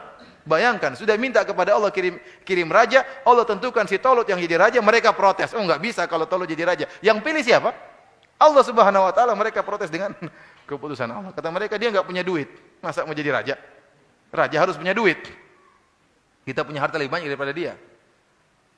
Inna Allah astafahu alaikum wa zadahu basatan fil ilmi wal jism. Dibantah oleh Nabi Samuel dengan mengatakan bahwasanya Allah telah memilih Talut sebagai raja bagi kalian dan Allah telah berikan dia ilmu dan meskipun tidak punya duit tapi badannya tegar, kokoh, hebat dan dia punya ilmu. Maka pantas jadi raja. Talut ini dalam kitab Injil disebut dengan Shaul. Antum tidak akan dapat kalimat Talut, tapi mereka namanya Shaul. Terkadang namanya dirubah-rubah ya. Seperti Ibrahim jadi Abraham. Daud jadi David. Sulaiman jadi Solomon. Juleha jadi Julia. Di antaranya Talut menjadi Shaul. Inilah raja pertama mereka. Maka berubahlah periode para hakim berubah menjadi periode para raja. Mulailah raja-raja muncul tatkala itu. Ada nabi, ada raja. Ada nabi, ada raja. Ada nabi, ada raja. Nabi sendiri, raja sendiri. Ya. Mereka bosan kalau mimpi nabi, pinginnya raja. Sampai akhirnya ada nabi sekalian raja, yaitu Nabi Daud alaihissalam. Nabi Daud alaihi salam. Setelah Nabi Daud raja terakhir mereka Nabi Sulaiman alaihi salam. Mereka mencapai puncak kejayaan di zaman Nabi Sulaiman. Di zaman Nabi Sulaiman Nabi Sulaiman membangun Haikal Sulaiman. Apa Haikal Sulaiman? Posisinya di mana? Di Baitul Maqdis. Dibangunlah Haikal Sulaiman. Disitulah puncak kejayaan mereka. Namun para hadirin yang rahmati Allah Subhanahu wa taala, setelah Nabi Sulaiman meninggal, maka terjadilah perang saudara di antara mereka. Yang kemudian dikatakan oleh para ahli sejarah Yahudi, sejarawan Yahudi, mereka mengatakan maka masuk periode ketiga yang disebut Asr Inkisam Mamlakat Bani Israel. Zaman di mana terpecahnya kerajaan Yahudi. Terpecahlah menjadi dua. Ada dua orang yang ribut. Yang satu bernama Rohboam bin Sulaiman. Rohboam anaknya Sulaiman sama Yurboam bin Nubat. Dua orang ini ribut, sama-sama orang hebat. Setelah Nabi Sulaiman meninggal maka ributlah. Rohboam anaknya Sulaiman ya, ingin menggantikan posisi ayahnya. Siapa? Nabi Sulaiman. Dan dia bukan nabi, tapi Rohboam bukan nabi. Akhirnya orang-orang Yahudi mengatakan, iya, kau boleh jadi raja, tapi syaratnya seluruh kewajiban-kewajiban yang Sulaiman wajibkan kepada kita dihapus. Protes mereka. Jadi mau demo sama Nabi Sulaiman enggak berani, demo sama anaknya. Ya. Boleh kau jadi raja, tapi semua hukum-hukum yang telah diwajibkan oleh Sulaiman tolong dihapus. Akhirnya Rohboam karena dia taat kepada ayahnya, dia tidak mau. Akhirnya dia pun bikin kerajaan sendiri. Kerajaan sendiri yaitu dari suku Yahuda dan suku Binyamin kalau tidak salah. Dua suku ini bergabung menjadi Daulat Yahuda. Inilah yang disebut dengan kerajaan Yahudi. Yahuda namun orang-orang selain mereka mengucapkan jadi Yahudi. Asalnya namanya Yehuda Yahuda, tapi dikenal akhirnya belakangan menjadi Yahudi. Jadi dari dua suku. Suku Binyamin sama suku Yahuda. Sementara 10 suku yang lainnya bergabung bersama Yurboam bin Nubat membuat kerajaan namanya Daulat Israel. Kerajaan Israel. Maka terpecahlah menjadi dua kerajaan. Setelah itu, terpecah menjadi dua kerajaan, ya, maka sering terjadi perkelahian di antara mereka, dua kerajaan yang bersaudara ini. Saling berkelahi, kadang musuh-musuhan, kadang bekerja sama tatkala ada bangsa-bangsa lain yang ingin menyerang, mereka kerjasama, terkadang mereka perang-perangan, terkadang mereka kerjasama. Dan ini ratusan tahun berlaku, sampai akhirnya datanglah suku-suku luar menghancurkan kerajaan Yahuda. Kemudian juga menghancurkan kerajaan Israel. Akhirnya mereka terusir dari Dari Palestina. Kemudian datang, entah disebutkan dalam sejarah, pertama raja ini, kemudian raja ini, Raja Babel, Raja Bukhtanasar mengusir mereka, kemudian dia menghancurkan Haikal Sulaiman. Ya. Disitulah zaman di mana Taurat hilang, ya, mereka carut marut ke sana ke sini, dan itu sejarahnya antum bisa baca di Injil. Mereka sebutkan di Injil. Allah alam sejarah itu benar atau tidak, tapi termaktub dalam kitab perjanjian lama disebutkan tentang kisah perjalanan bagaimana kondisi orang-orang Yahudi setelah itu. Kemudian akhirnya datang juga Farain Mesir. Datanglah orang Mesir menguasai apa? Menguasai Palestina. Ya. Kemudian datang lagi raja yang lain. Setelah mereka masuk ke situ Mesir masuk ke Palestina, diusirlah orang-orang Yahudi. Kemudian datang lagi raja berikutnya dari Persia. Tatkala datang seorang raja, saya lupa namanya, dari Persia datang, kemudian Yahudi dipanggil lagi kembali untuk tinggal di mana? Di Palestina. Kemudian datang lagi raja berikutnya, yaitu dari Romawi, maka diusirlah raja dari Persia ini, kemudian Bani Israel pun diusir dan disiksa, kemudian Haikal Sulaiman dihancurkan untuk kedua kalinya. Tinggal satu tembok saja yang tidak dihancurkan, hanya diizinkan orang Yahudi untuk datang ke tembok tersebut setahun sekali. Yang sekarang dikatakan dengan apa? Tembok apa? Tembok tangisan, tembok apa? Ratapan, tembok ratapan. Itulah sisa dari Haikal Sulaiman yang masih tersisa. Yang lain semua sudah dihancurkan. Dari sini para hadirin rahmatillah subhanahu wa ta'ala, apa yang digembar-gemborkan di internet, bahwasanya ada seorang ilmuwan dari Indonesia yang mengatakan bahwasanya Haikal Sulaiman itu adalah Borobudur. Ini konyol yang paling parah ini. Ya, jadi katanya Haikal Sulaiman itu adalah Borobudur. Kita bilang enggak benar. Ditemukan kembali Haikal Sulaiman. Kalau itu Haikal Sulaiman, maka tentunya orang-orang Israel akan ke sini, ya. Ingin merebut apa? Borobudur. Kemudian mana buktinya itu Haikal Sulaiman?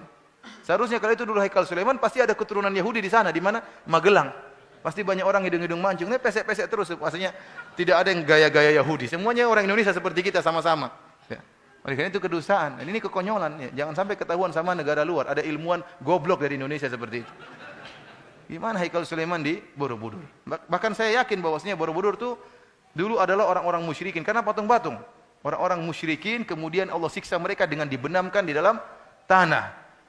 Kemudian sekarang digali lagi untuk dihidupkan lagi kesyirikan yang pernah ada. Itu bukan Haikal Sulaiman. Haikal Sulaiman di Israel, ma'ruf.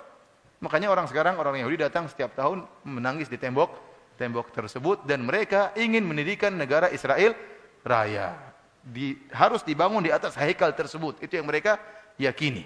Maka mereka berusaha untuk menguasai Palestina. Karena itu awal dari kerajaan mereka secara agama, mereka yakin itulah awal kejayaan mereka dengan menguasai Haikal Sulaiman, membangun kembali kerajaan Sulaiman. Dari sini apa yang dikatakan oleh sebagian orang tokoh agama Indonesia yang mengatakan pertempuran antara kaum Palestina, antara kaum muslimin dengan orang Yahudi hanya pertempuran saudara. Ini tidak benar, peperangan saudara. Ini kedustaan besar. Karena orang-orang Yahudi mereka berperang bukan karena agama mereka berperang, itu tidak. Karena mereka ingin mendirikan apa? Haikal Sulaiman. Dan sejak kapan orang-orang Arab Palestina pernah bersaudara sama orang-orang Yahudi? Secara bangsa saja berbeda. Ini bangsa Israel, ini bangsa Yahudi. Bagaimana mereka pernah bersaudara? Kemudian dikatakan, kecuali kalau kita misalnya di Banjarmasin ada satu nenek moyang kemudian berkelahi, ya mungkin. Ini enggak. Ini bangsa lain, ini bangsa lain. Kemudian bagaimana dikatakan bersaudara? Dan pernyataan seperti ini berbahaya. Tatkala dikatakan ini perang saudara, seakan-akan sudahlah, enggak usah dipedulikan. Seakan-akan kita enggak usah bantu, padahal saudara-saudara kita sedang apa? Dibantai. Dia bilang bahwasanya ini perang yang didirikan, yang diserukan oleh orang Yahudi, perang agama bukan perang saudara. Karena mereka ingin menguasai apa? Palestina, dan ingin mendirikan Haikal Sulaiman. Ala kulli hal, akhirnya orang Yahudi berulang-ulang ditindas oleh bangsa-bangsa lain sampai akhirnya pada tahun 1700 kalau tidak salah 1700-an, ya, maka ada seorang yang punya ide untuk mengumpulkan orang-orang Yahudi untuk kembali lagi ke Israel, merebut kembali Israel, sampai akhirnya pada tahun kalau nggak salah 1940 berdirilah Israel Raya dengan bantuan Inggris sebelumnya, kemudian bantuan Amerika, maka berdirilah negara apa? Israel Raya sekarang ini. Ya, dan itulah sejarah Yahudi, ya, yang bisa saya sampaikan pada kesempatan pagi hari ini. Allah Ta'ala alam bisawab. Ada yang bertanya?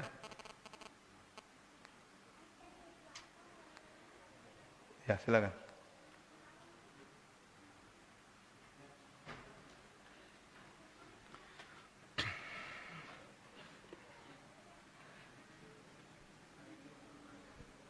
Assalamualaikum warahmatullahi wabarakatuh. Waalaikumsalam.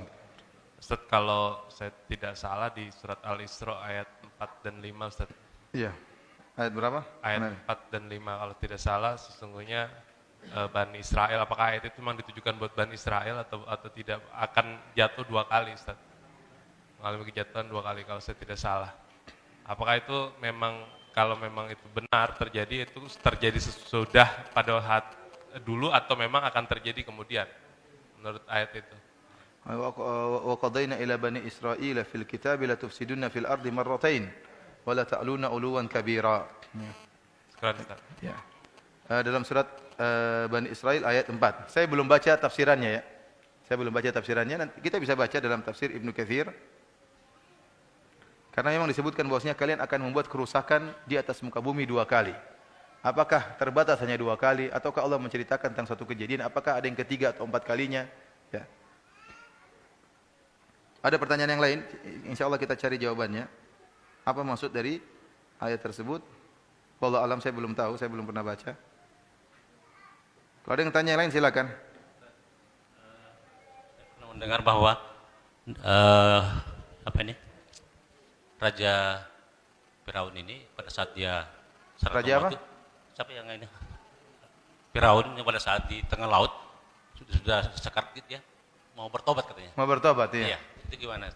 Iya, dalam Al-Qur'an Allah sebutkan falamma adrakahul gharaqu qala amantu annahu la ilaha illa alladhi amanat bihi banu Israil wa ana minal muslimin. Tatkala dia akan tenggelam, dia mengatakan la ilaha illallah. Dia mengatakan amantu annahu la ilaha illa alladhi amanat bihi banu Israil. Aku beriman bahwasanya tidak ada sembahan yang berhak disembah kecuali Tuhannya Bani Israil. Jadi sebelum meninggal dia mengucapkan la ilaha illallah. Tapi ucapannya tersebut tidak bermanfaat. Karena Nabi SAW mengatakan innallaha yaqbalu taubatal abdi ma lam yugharghir. Allah menerima taubat seorang hamba tatkala nyawa belum di kerongkongan. Itu kematian sudah di depan dia, kemudian dia mengucapkan la ilaha illallah. Dalam riwayat disebutkan malaikat Jibril tatkala lihat dia mengucapkan la ilaha illallah, maka malaikat Jibril mengambil semacam tanah dari pasir, dari pantai atau dari laut, maka dimasukkan ke dalam mulut Fir'aun supaya tidak banyak omong. Kalau dia bilang saya khawatir tasbiquhu rahmatullah. Kalau dia banyak omong, ya Allah ampuni, ampuni, Allah nanti bisa ampuni. Dia malaikat Jibril enggak mau dia diampuni. Mati aja kamu. Dalam riwayat disebutkan begitu. Akhirnya dia pun mati dan tidak diampuni karena memang sudah lewat waktunya. Sudah lewat waktunya dan dia meninggal dalam mengucapkan apa? La ilaha illallah, namun bukan pada waktunya. Inilah kenapa Ibnu Arabi dalam kitabnya Fususul Hikam mengatakan Fir'aun masuk surga. Kenapa dia meninggal dalam mengucapkan apa? La ilaha illallah. Ini kesesatan. Kalau Fir'aun masuk surga, apalagi kita, jelas masuk surga. Fir'aun aja masuk surga, yang aku Tuhan. Apa? Istri Fir'aun, iya, istri Fir'aun tadi, ya, baik. Asa ayam fa'ana, kata para ulama, asa ayam fa'ana, semoga dia bermanfaat bagi kami. Dan benar bermanfaat, dia beriman kepada Nabi Musa alaihissalam di kemudian hari.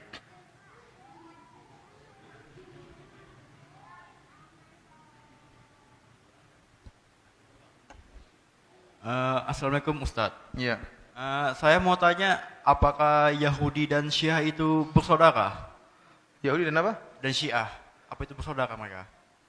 Secara bangsa berbeda ya. Yahudi mereka adalah bangsa yang mengatakan mereka pilihan Allah Subhanahu wa taala. Tadi Allah mengatakan qul ya ayyuhalladzina hadu in za'amtum annakum awliya'u lillahi min duninas. Mereka menyangka mereka aulia Allah, yang lain enggak. Kami ajalah wali-wali Allah, kamilah hamba yang diakui oleh Allah, yang lainnya bukan. Oleh karenanya dalam buku mereka dalam kitab Talmud, mereka mengatakan bahwasanya sebenarnya bangsa-bangsa selain Yahudi itu diciptakan oleh Allah untuk melayani mereka. Semuanya bangsa Indonesia, semuanya bangsa selain Yahudi itu diciptakan oleh Allah untuk melayani mereka. Dan sebenarnya kedudukan bangsa-bangsa yang lain selain Yahudi, kedudukannya seperti babi, monyet dan anjing, sapi, seperti hewan-hewan. Tapi kalau Allah ciptakan mereka dalam bentuk hewan, susah melayani mereka. Makanya diciptakan dalam bentuk seperti antum-antum ini, supaya mudah untuk melayani orang Yahudi. Jadi mereka tidak pernah bersaudara dengan bangsa-bangsa yang lain. Ini hukum asal. Tetapi memang kita tahu dalam sejarah pendirian Syiah dari Abdullah bin Saba, yang dia seorang Yahudi. Sebagaimana disebutkan dalam buku-buku sejarah Syiah dan termaktub juga dalam kitab-kitab Syiah tentang Firqah Sabaiyah yang berasal dari Abdullah bin Saba, seorang Yahudi. Ini diakui dalam memang tokoh Abdullah bin Sabah kontroversial. Namun ternyata setelah diteliti dalam buku-buku Syiah juga disebutkan bahwasanya nenek moyang mereka berasal dari Abdullah bin Sabah. Ya. Tapi secara bangsa tidak bersaudara. Secara pemikiran ada kesamaan. Oleh karena ada risalah ilmiah yang judulnya Badrul Majhud fi Musyabatihi Rafidhah bil Yahud, atau maknanya seperti itu, yaitu tentang persamaan antara Yahudi dengan Syiah. Risalah ilmiah 2 jilid, ya. Enggak tahu sudah diterjemahkan atau belum? Ya, tentang kesamaan antara Syiah dengan apa? Dengan Yahudi. Ya. Dan kita lihat di mereka berpelukan antara Yahudi dengan apa? Nah, sekarang kalau mereka bilang musuhan, harusnya kan sekarang orang-orang Iran memerangi apa? Israel. Kenapa mereka tidak perang Israel? Dari dulu enggak pernah ada perang. Cuma omong kosong, katanya ngirim rudal pun enggak kena apa-apa. Kemudian setelah itu skenario berhenti. Sekarang waktunya membuktikan kalian musuh Yahudi, perangi Yahudi. Hanya bilang kita akan perangi Amerika, perang Yahudi, enggak pernah perang-perang. Itu kebohongan yang mereka apa? Ucapkan. Permainan orang-orang Syiah. Justru mereka membantai kaum muslimin. Harusnya kalau mereka benar-benar ya berperang, maka perangilah apa? Orang-orang Yahudi. Dan ini kita katakan juga kepada ISIS yang sekarang mulai apa? Mulai muncul. Kalau ISIS benar-benar adalah kaum muslimin membela Islam, perang itu Israel. Kenapa justru mereka masuk dalam peperangan antara mujahidin dengan Bashar Assad di Suriah? Justru mereka tidak memerangi Bashar Assad, malah kemudian membunuhi apa? Mujahidin gara-gara tidak mau berbaiat sama dia. Tidak mau berbaiat kepada ISIS. ISIS ini juga Khawarij. Mengkafirkan orang-orang yang tidak membaiat kepada dia. Mengerikan pemikiran mereka. Yang tidak baiat maka dikafirkan. Dan dia mengatakan, saya adalah pimpinan kaum muslimin seluruh dunia. Kan ngeri. Kita katakan kepada ISIS, kamu sudah kedahuluan Islam Jamaah. Islam Jamaah sudah khalifah sejak dulu. Tahu Islam Jamaah enggak? LDI. LDI kan punya raja kan? Rajanya lebih dahulu daripada raja ISIS. Kasih tahu tuh rajanya ISIS untuk berbaiat sama raja Indonesia Islam Jamaah. Ya. Karena LDI lebih dahulu. ISIS enggak tahu, makanya perlu kasih tahu informasi. Siapa tahu kalau dia tahu, dia, oh saya salah ternyata. Dia baiat sama LDI. Dan telah muncul juga raja-raja yang lain. Kemudian ada lagi mengatakan kami sedang mencari khalifah. Ada kelompok yang ingin cari-cari apa? Pikirnya selalu bikin khilafah. Sekarang kita bilang kamu yang ingin pikir-pikir khilafah, sudah ada khalifah baru. Tinggal baiat. Mereka juga enggak mau, itu enggak sesuai persyaratan. Intinya ya begitulah amburadul yang ada sekarang. Ya, banyak kalau ditanya ISIS kenapa kalian tidak memerangi Israel? Kata mereka, Nabi menyuruh kita memerangi orang-orang murtad dahulu sebelum orang-orang kafir asli. Mengerikan. Yang dimaksud dengan orang murtad siapa? Nah, ini mengerikan. Mujahidin di Suriah itulah orang-orang murtad. Arab Saudi itulah orang-orang murtad. Wah, mengerikan apa namanya ISIS. Ada lagi yang bertanya? Silakan. Ustaz. Assalamualaikum Ustaz. Waalaikumsalam warahmatullahi wabarakatuh. Kalau boleh 3 pertanyaan, kalau tidak cukup 1 saja. Apa bagaimana? Kalau boleh 3 pertanyaan untuk satu dijawab. aja dulu. Ya, Ustaz. Atau 3 saya sampaikan, 1 yang mana yang Ustaz jawab. Gitu. Oh ya boleh juga, nggak apa-apa. Ya. Mohon lintasan lagi tentang latar belakang pembantaian gajah itu. Apakah karena perluasan daerah ataukah Apa? Gaza. Pembantaian gajah itu karena apakah latar belakangnya asal usulnya itu memang perluasan wilayah gitu. Itu 1, mohon diulang lagi. Yang kedua, apakah walantardaan Yakuldu itu memang sudah tekstualnya bahwa mereka itu memang begitu sampai akhir zaman gitu. Nah, yang ketiga ini yang ngeri ini. Apakah nanti ke depannya ada Imam Mahdi atau Isa? Apakah? Imam Mahdi. Kenapa Imam Mahdi? Apakah nanti ada muncul Imam Mahdi yang Nabi Isa muncul kembali akan membantai salib-salib itu? Apakah ada memori Ustaz atas jawaban Ustaz? Terima kasih. Assalamualaikum warahmatullahi wabarakatuh. Iya, kita mengatakan bahwa memang orang-orang Yahudi mereka memusuhi orang-orang Palestina karena mereka ingin menguasai Palestina secara umum. Dan bagaimana mereka mau mendirikan Israel Raya kalau ternyata ada orang Islam yang tinggal di situ? Jadi harus terusir, harus pergi. Baru mereka puas, baru mereka bisa mendirikan kerajaan Haikal Sulaiman dibangun kembali. Sementara saudara-saudara kita Palestina tidak mau pergi. Ini adalah tanah nenek moyang. Umar bin Khattab pernah menguasai tanah Palestina dan kita tidak akan meninggalkan amanah dari nenek moyang kita. Ya. Itu pendapat sebagian orang-orang Palestina. Masalah apakah sebaiknya mereka keluar atau tidak, ini masalah ijtihad para ulama. Akan tapi kenyataannya saudara-saudara kita di Palestina tidak mau pergi dan mereka ingin bertahan sampai titik darah penghabisan untuk mempertahankan ya tanah air nenek moyang mereka. Dan mereka meyakini tanah air amanah dari Umar bin Khattab radhiyallahu taala anhu. Mereka tidak rela diambil oleh orang-orang Yahudi. Jadi peperangan akan terus berlanjut. Akan terus orang-orang Israel menyerang saudara-saudara kita di Palestina selama mereka tidak pergi. Karena tujuan mereka adalah mendirikan negara Israel Raja. Mereka tidak pilih tempat-tempat yang lain. Mereka tidak pilih mendirikan Israel di Irian Jaya misalnya. Enggak. Karena memang mereka tuju adalah Haikal Sulaiman, itu yang mereka tuju. Kalau ada alternatif tempat lain, mereka tidak bakalan mau. Yang mereka mau adalah di Palestina. Karena itulah awal dari kejayaan ya. Sebagai agama seperti kita mikirnya Mekah harus kita kuasai seperti itulah. Mekah harus kita kuasai, Madinah harus kita kuasai sebagaimana mereka Palestina harus kita kuasai. Agama mereka meyakini dengan keyakinan demikian. Yang kedua tadi apa, Pak? Hah? Satu secukup ya? Sudah cukup. Yang lain? Pertanyaan dari radio, Ustaz. Sebelumnya alhamdulillah ada beberapa radio yang merelay, Radio Gema Madinah 93,7 FM di Martapura, kemudian satu radio di Lombok, Nusa Tenggara Barat, kemudian juga radio kita di Madiun dan radio-radio lainnya, dan juga kajian Ummahat di Australia. Ini pertanyaan dari keluar tema dari kajian Ummahat di Australia, Ibu Nursidah Tahir. Bismillah. Ustaz, saya baru dengar tentang hukumnya apabila seseorang minum khamar dan berzina, maka sholatnya tidak akan diterima selama 40 hari. Apakah sahih hadisnya? Dan mohon penjelasannya, jazakumullahu khairan. Wallahu alam, saya tidak tahu hadisnya. Kalau ada ustaz yang tahu ya. Kalau zina, kalau khamar, saya pernah dengar hadisnya, tapi sahih atau tidak saya tidak tahu ya. Gimana ustaz? Hadisnya saya tidak tahu ya. Saya sering dengar tapi hadisnya sahih atau tidak, barang siapa yang minum khamar selama tidak akan terima salatnya 40 hari. Bahkan saya pernah baca waktu zaman dulu sebelum saya ngaji, bahwasanya setelah diteliti ternyata bekas-bekas alkohol tersebut tidak akan hilang kecuali setelah 40 hari baru hilang total. Makanya Nabi mengatakan tidak diterima salatnya 40 hari. Tapi hadisnya saya tidak tahu. Wallahu alam bisawab tentang sahih atau tidaknya.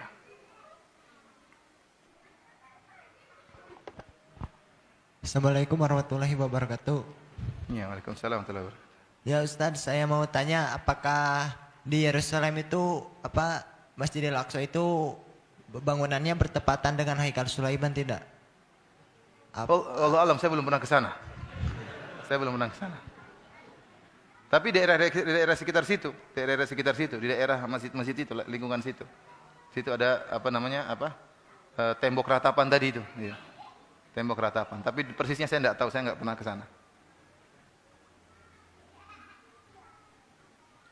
Ya, dari satu radio di Lombok, Nusa Tenggara Barat. Assalamualaikum warahmatullahi wabarakatuh.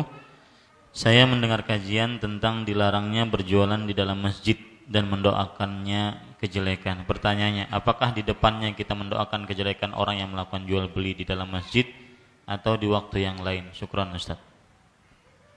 Allah alam, saya tidak tahu.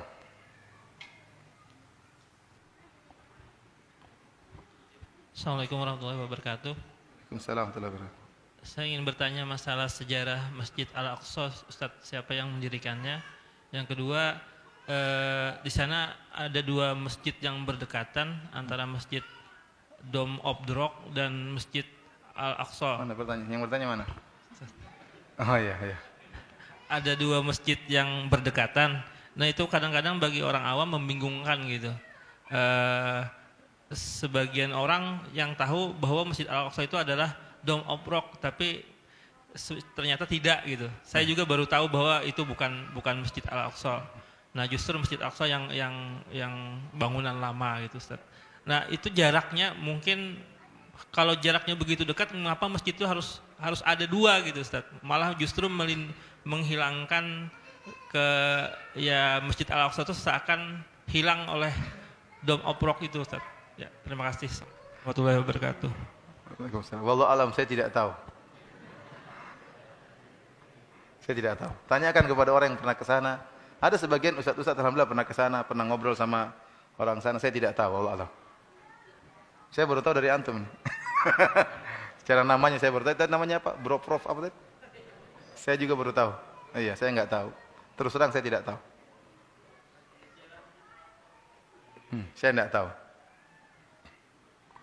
Ada yang lain yang saya tahu? Assalamualaikum warahmatullahi wabarakatuh. Waalaikumsalam warahmatullahi wabarakatuh. Ustadz, ini ada pertanyaan mengenai pendapat bahwa dikatakan yang jahat antara Yahudi, ya di Yahudi itu sebenarnya yang jahat itu dikatakan gerakan Zionis. Sedangkan orang-orang Yahudi itu belum tentu jahat katanya, seperti Belum itu. tentu apa? Belum tentu jahat semuanya. Belum tentu Yahudi asli. Ya, Yahudi katanya dikatakan seperti jahat. sekarang di Gaza ada relawan Yahudi katanya begitu. Nah, bagaimana tanggapan kita terhadap orang-orang yang Yahudi secara umum? Assalamualaikum warahmatullahi wabarakatuh. Waalaikumsalam warahmatullahi wabarakatuh. Yahudi secara umum adalah bangsa yang bejat ya. Bangsa yang dikatakan oleh Allah maghdub alaihim. Yang dilaknat dimurkai oleh Allah Subhanahu wa taala, dan telah kita jelaskan bagaimana nenek moyang mereka begitu suka membangkang ya. Dan sering mereka mengakali syariat Allah Subhanahu wa taala. Dan ini dijelaskan dalam Al-Qur'an dan juga dalam hadis-hadis Nabi. Contohnya dalam Al-Qur'an Allah menjelaskan tentang tatkala Allah melarang mereka untuk mengambil ikan pada hari Sabtu. Was'alhum 'anil qaryati allati kanat hadratal bahri idh ya'duna fi sabti idh ta'tihim hitanuhum yawma sabtihim syurra'a wa yawma la yasbituna la ta'tihim kadzalika nabluhum bima kanu yafsukun. Tanyakanlah kepada orang-orang Yahudi tentang nenek moyang mereka. Jadi orang Yahudi bangga dengan nenek moyang mereka, maka Allah katakan tanyakan tentang nenek moyang mereka yang kurang ajar. Tatkala mereka melakukan pelanggaran pada hari Sabtu, tatkala mereka dilarang untuk mencari ikan pada hari Sabtu, maka mereka pintar. Mereka pasang jaring pada hari Jumat, kemudian ikannya pada hari Sabtu masuk sendiri ke jaring, maka hari Minggu mereka ambil ikan-ikan tersebut. Tadinya mereka bersabar, mereka nunggu ya, mencari ikan. Allah beri kesempatan waktu yang panjang. Dari Senin, Selasa, Rabu, Kamis, Jumat, kemudian Ahad, Sabtu jangan. Yang jadi masalah pada hari-hari selain Sabtu, ikannya sedikit atau tidak ada. Pada waktu hari Sabtu ikannya banyak. Bahkan loncat-loncat ya, di depan mereka, ngejek. Ikannya banyak, akhirnya mereka cari akal bagaimana agar syariat Allah bisa diakali. Akhirnya mereka pasang jaring pada hari apa? Jumat, dan hari Ahadnya baru diambil. Kalau kita debat mereka mengatakan yang penting Allah larang kerja pada hari Sabtu. Hari Sabtu kita libur. Tapi kalian ambil ikan, ikannya salah sendiri masuk di jaring. Makanya Allah merubah mereka menjadi monyet. Mereka dirubah menjadi apa? Monyet. Kata para ulama di antara hikmahnya, karena apa yang mereka lakukan sangat mirip dengan kebenaran namun kebatilan. Apa yang mereka lakukan dengan pasang jaring pada hari Jumat kemudian diambil pada hari Ahad itu mirip dengan kebenaran, seakan-akan mereka tidak salah. Maka mereka dirubah menjadi monyet karena monyet sangat mirip dengan manusia tapi bukan manusia. Itu kan sebagian ulama. Demikian juga tatkala mereka diharamkan untuk misalnya minyak babi atau minyak hewan-hewan tertentu, mereka jual minyak tersebut. Artinya mereka terlalu banyak mengakali syariat Allah Subhanahu wa taala dan sebagaimana sifat-sifat mereka yang tadi telah kita sebutkan. Kalau ternyata ada Yahudi yang baik, ya mungkin ya ada saja di antara mereka seperti Abdullah bin Salam yang akhirnya masuk Islam, mungkin saja. Namun itu di luar dari hukum asal. Hukum asal Yahudi adalah bejat. Hukum asal Yahudi adalah kurang ajar. Hukum asal Yahudi karena mereka berpegang teguh dengan kitab Talmud dan kitab Taurat. Kalau antum baca kitab Talmud isinya adalah keburukan, isinya kejahatan. Bagaimana bersikap jahat terhadap orang di luar, bangsa di luar Yahudi. Kalau ada orang Yahudi yang baik, berarti dia tidak beriman dengan Talmud. Dia bukan Yahudi sejati. Ya. Jangan-jangan ibunya orang Indonesia, kan tidak tahu. Dia bukan Yahudi sejati. Kalau Yahudi sejati, yang fanatis, maka dia seperti itu, yang beriman kepada Talmud. Ya.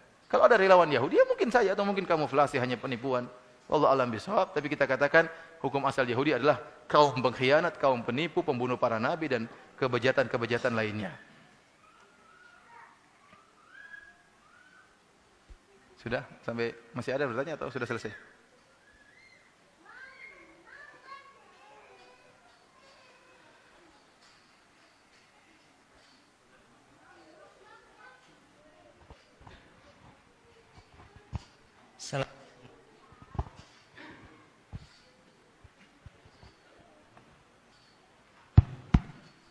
Assalamualaikum warahmatullahi wabarakatuh. Waalaikumsalam. Ini Ustaz. Ya, silakan. Jadi yang saya ingin tanyakan, kita kan mengenal perperangan terjadi di Gaza itu luar biasa. ada info terbaru bahkan sampai keluarga begitu dihancurkan tidak mengenal lagi ini yang mana letak titik Hamas, tapi semua keluarga dihancurkan. Yang saya ingin tanyakan, begitu sedihnya melihat seperti itu, apakah ada dari negara-negara Arab Saudi atau yang negara-negara Arab untuk bersatu melindungi negara rakyat di Gaza sana yang mungkin apalah kita mungkin merasa wah, ini pengen berjihad Ustaz. Pengen berjihad karena mungkin melihat keadaan di sana, tapi apakah ini juga diperbolehkan atau tidak saya tidak tahu, tapi yang saya pikir apakah ada dari negara-negara Arab untuk bersatu melindungi saudara-saudara muslim kita di Gaza yang mungkin informasinya bisa didapat dari teman-teman yang mungkin di negara Arab sana. Terima kasih Ustaz. Saya tidak tahu ada bantuan secara militer, artinya secara mengirim pasukan untuk berperang membela Palestina melawan Yahudi. Saya tidak tahu ada bantuan dari Arab, tapi yang saya tahu cuma bantuan berupa materi. Ya. Materi jelas ada, jelas banyak ya. Jelas banyak. Dan itu yang dibutuhkan oleh saudara-saudara kita adalah bantuan apa? Materi, obat-obatan, makanan, persenjataan, itu yang dibutuhkan. Tapi kalau bantuan secara mengirim pasukan, saya tidak tahu ada dari negara manapun yang dikirim ke Palestina. Allah alam bisawab.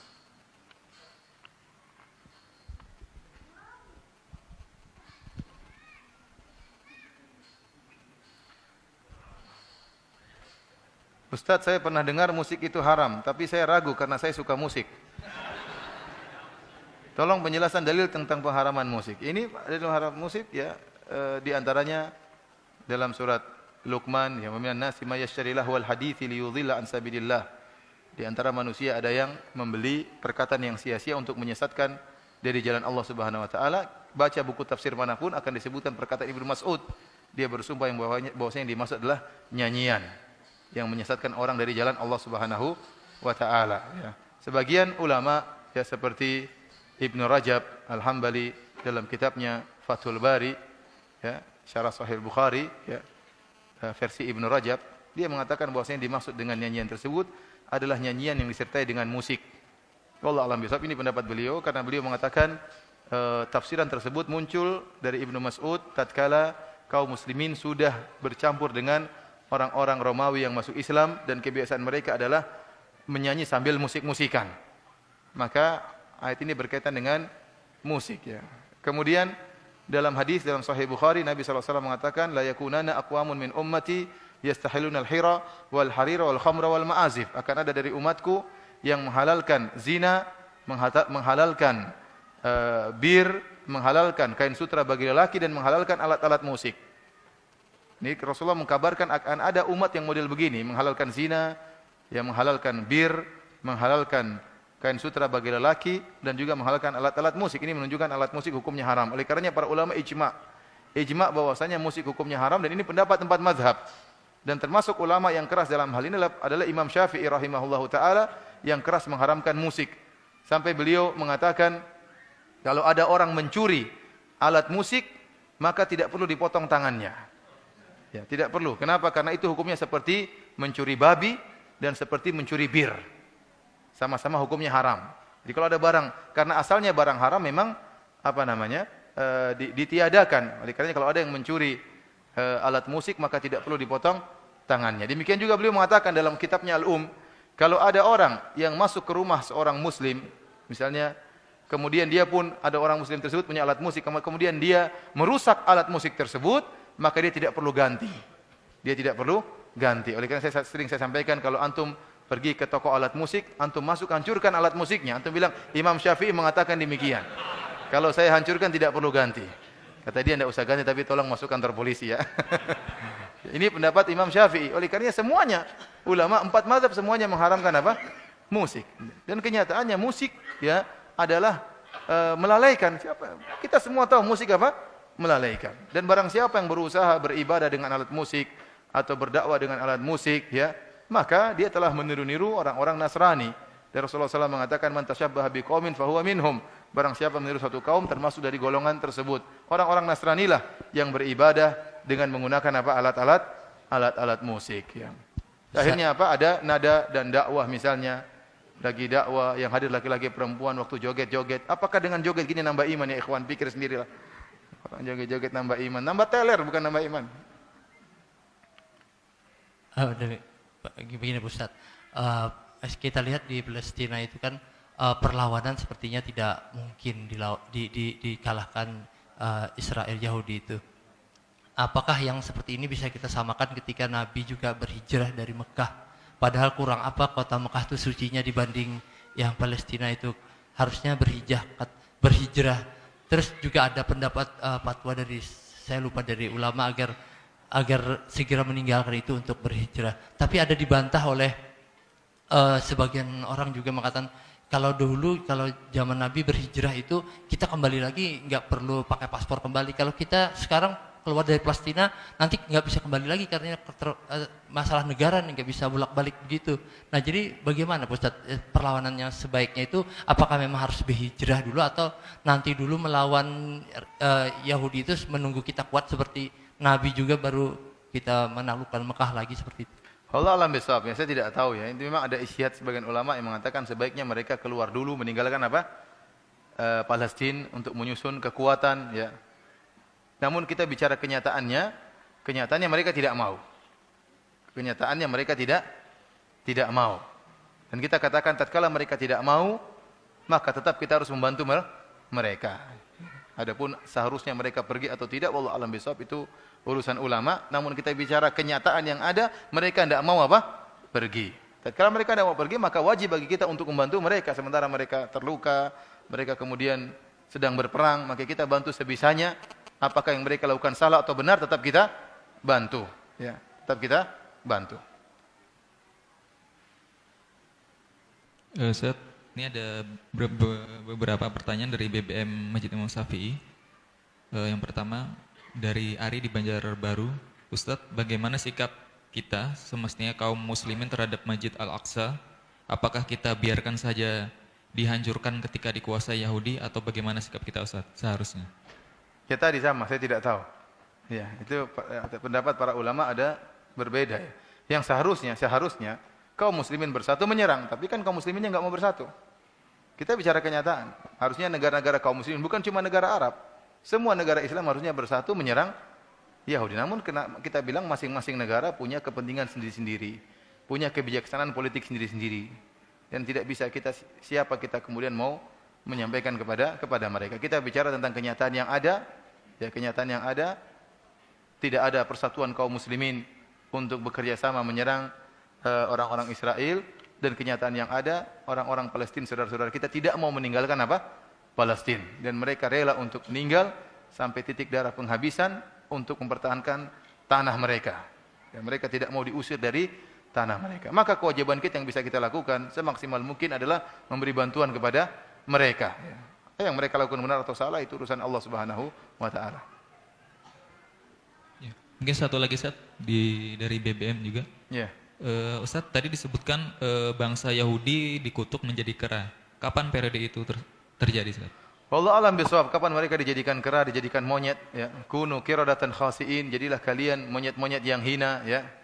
Ya, oleh karenanya tatkala orang-orang Yahudi di zaman Nabi sallallahu alaihi wasallam datang menemui Nabi, kemudian mereka mengatakan assalamu alaik, semoga kau cepat mampus wahai Muhammad.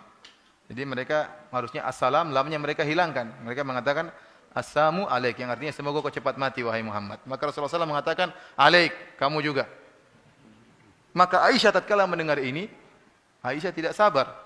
Maka dia mengatakan kecelakaan bagi kalian wahai wa la'natullah alaikum ikhwata al-qiradata wal khanazir. Wahai orang-orang Yahudi, ya, saudara-saudaranya monyet-monyet dan babi-babi. Dan ini benar. Lihat perkataan Aisyah, perkataan yang benar. Jadi Aisyah mengatakan kalian dilaknat oleh Allah. Benar atau tidak? Ya benar. Mereka saudara-saudara babi-babi dan monyet-monyet, benar atau tidak?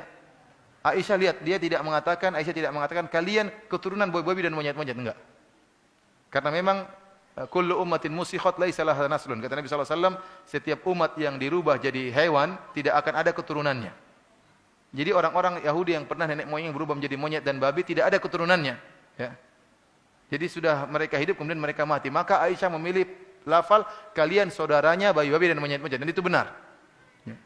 Oleh karenanya mereka pernah di nenek moyang mereka berubah menjadi babi-babi dan monyet-monyet, dan itu zaman sebelum Nabi sallallahu alaihi wasallam. Namun tepatnya di zaman Nabi siapa? Wallahu alam bisawab. Saya tidak tahu. Apakah gerakan boikot produk Yahudi dibenarkan? Ya, kita bilang, adapun kalau mau manfaatnya sangat besar, maka ini perlu pertimbangan dari keputusan pemerintah setempat. Ya, pemerintah setempat kalau menyerukan maka kita memboikot dengan rame-rame. Tapi kalau kita ijtihad pribadi masing-masing, misalnya saya nggak mau minum, ya terserah masing-masing, silakan. Ya. Sebagaimana kita mending saya beli produk Indonesia daripada produk Cina, ya kan boleh-boleh saja, nggak jadi masalah. Tapi menyerukan harus nggak bisa. Karena itu kembali kepada yang mengukur kemaslahatannya adalah siapa?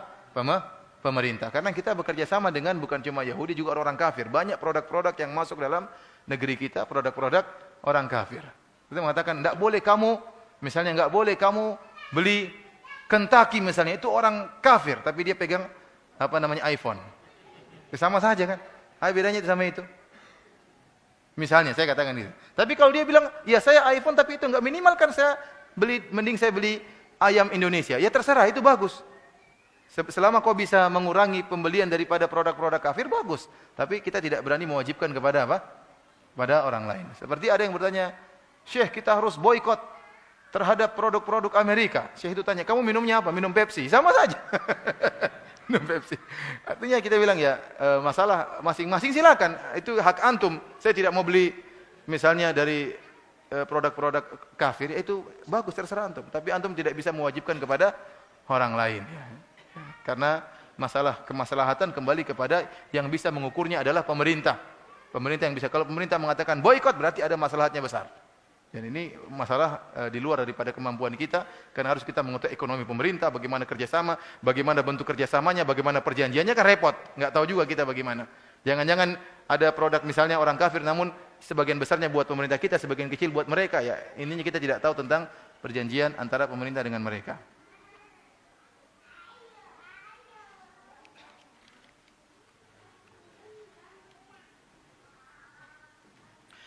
Ustadz, apa akidah saudara-saudara kita di Palestina? Kita katakan bahwasanya saudara-saudara kita di Palestina, mereka kaum muslimin. Entah apapun manhaj mereka. Sampai kemarin saya sempat ditanya, Ustadz, kalau kita membantu saudara-saudara kita di Palestina, berarti kita membantu ikhwanul muslimin. Saya bilang, mau ikhwanul muslimin, mau apa, mereka sedang terus mereka dibiarin mati saja. Ya, ini enggak benar ini cara berpikir seperti ini. Ya. Mereka sedang dibantai, anak-anak sedang dibantai, orang sedang kelaparan, sedang mati, sedang kesakitan. Mereka ikhwan. Mereka manusia, bahkan manusia, pokoknya yang penting manusia. Kita bantu, kita punya hati nurani, orang manusia perlu ditolong. Apalagi mereka muslim, mereka bukan orang kafir. Sampai pernah kejadian waktu gempa di Yogyakarta. Saya lihat daftar orang-orang ahlus sunnah yang hendak dibantu. Saya lihat ternyata cuma 6 orang yang hendak dibantu. Yang lainnya nggak usah dibantu. Ini gimana cara berpikir? Ngumpulin duit cuma 6 orang aja karena yang lain ahlul bidah. Ya gimana? Mereka mengatakan, sebenarnya mengatakan, alhamdulillah lihat itu Pondok Jamilur Rahman. Ya, itu karena maksiat akhirnya apa? Ada sebagian rumah-rumah yang hancur. Apa begitu hubungannya dengan namanya musibah mengenai siapa saja? Bahkan justru keajaiban di antara sebagian ikhwan-ikhwan, rumahnya hancur, dia di dalam ternyata ada kayu yang menahan begini. Sehingga semua hancur namun dia tertahan dalam kayu sehingga dikeluarkan mereka dalam keadaan selamat. Jadi maksud saya bukan berarti kalau dia ahlul bid'ah misalnya atau menyelisih akidah kita kemudian tidak boleh kita bantu secara total. Kalau kita bantu berarti kita bermaksiat. Itu enggak benar pemikiran seperti ini. Bahkan kalau orang kafir misalnya ada orang kafir tabrakan di Masjid Syafi'i, kita bantu enggak? Udah biar tewas saja nih. Yang kita bantu bahkan orang kafir saya bilang. Kecelakaan kita bantu masukkan ke rumah sakit. Apalagi orang muslim. Ini pikiran manhaj seperti apa ini? Manhaj ngaco seperti ini. Ya. Dibiarin saja saudara kita tewas di sana, ya enggak benar seperti itu. Kan berarti melazimkan haram kan? Kalau kita bantu kaum muslimin di Palestina berarti membantu ikhwanul muslimin. Ini kan berarti haram membantu mereka. Ulama siapa yang berfatwa seperti itu? Ajib, saya heran. Ulama siapa seperti itu? Ulama tidak maksum ya ikhwan. Kalau ada satu orang ulama mengatakan demikian, mana puluhan ulama yang menyuruh bantu? Mana imam-imam haramain yang mendoakan tiap malam mendoakan saudara-saudara kita di Palestina? Oleh karenanya ini manhaj ngaco, yang tidak benar, yang menghilangkan rahmat dari hati kita kepada saudara-saudara kita kaum muslimin. Jadi kita disuruh bengis semua sama orang-orang selain bermanhaj seperti mereka.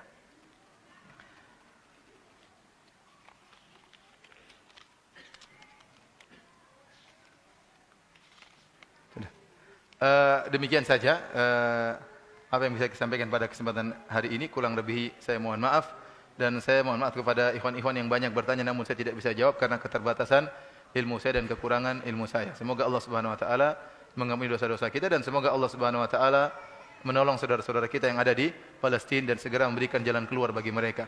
Wabillahi taufik. Assalamualaikum warahmatullahi wabarakatuh. Sore.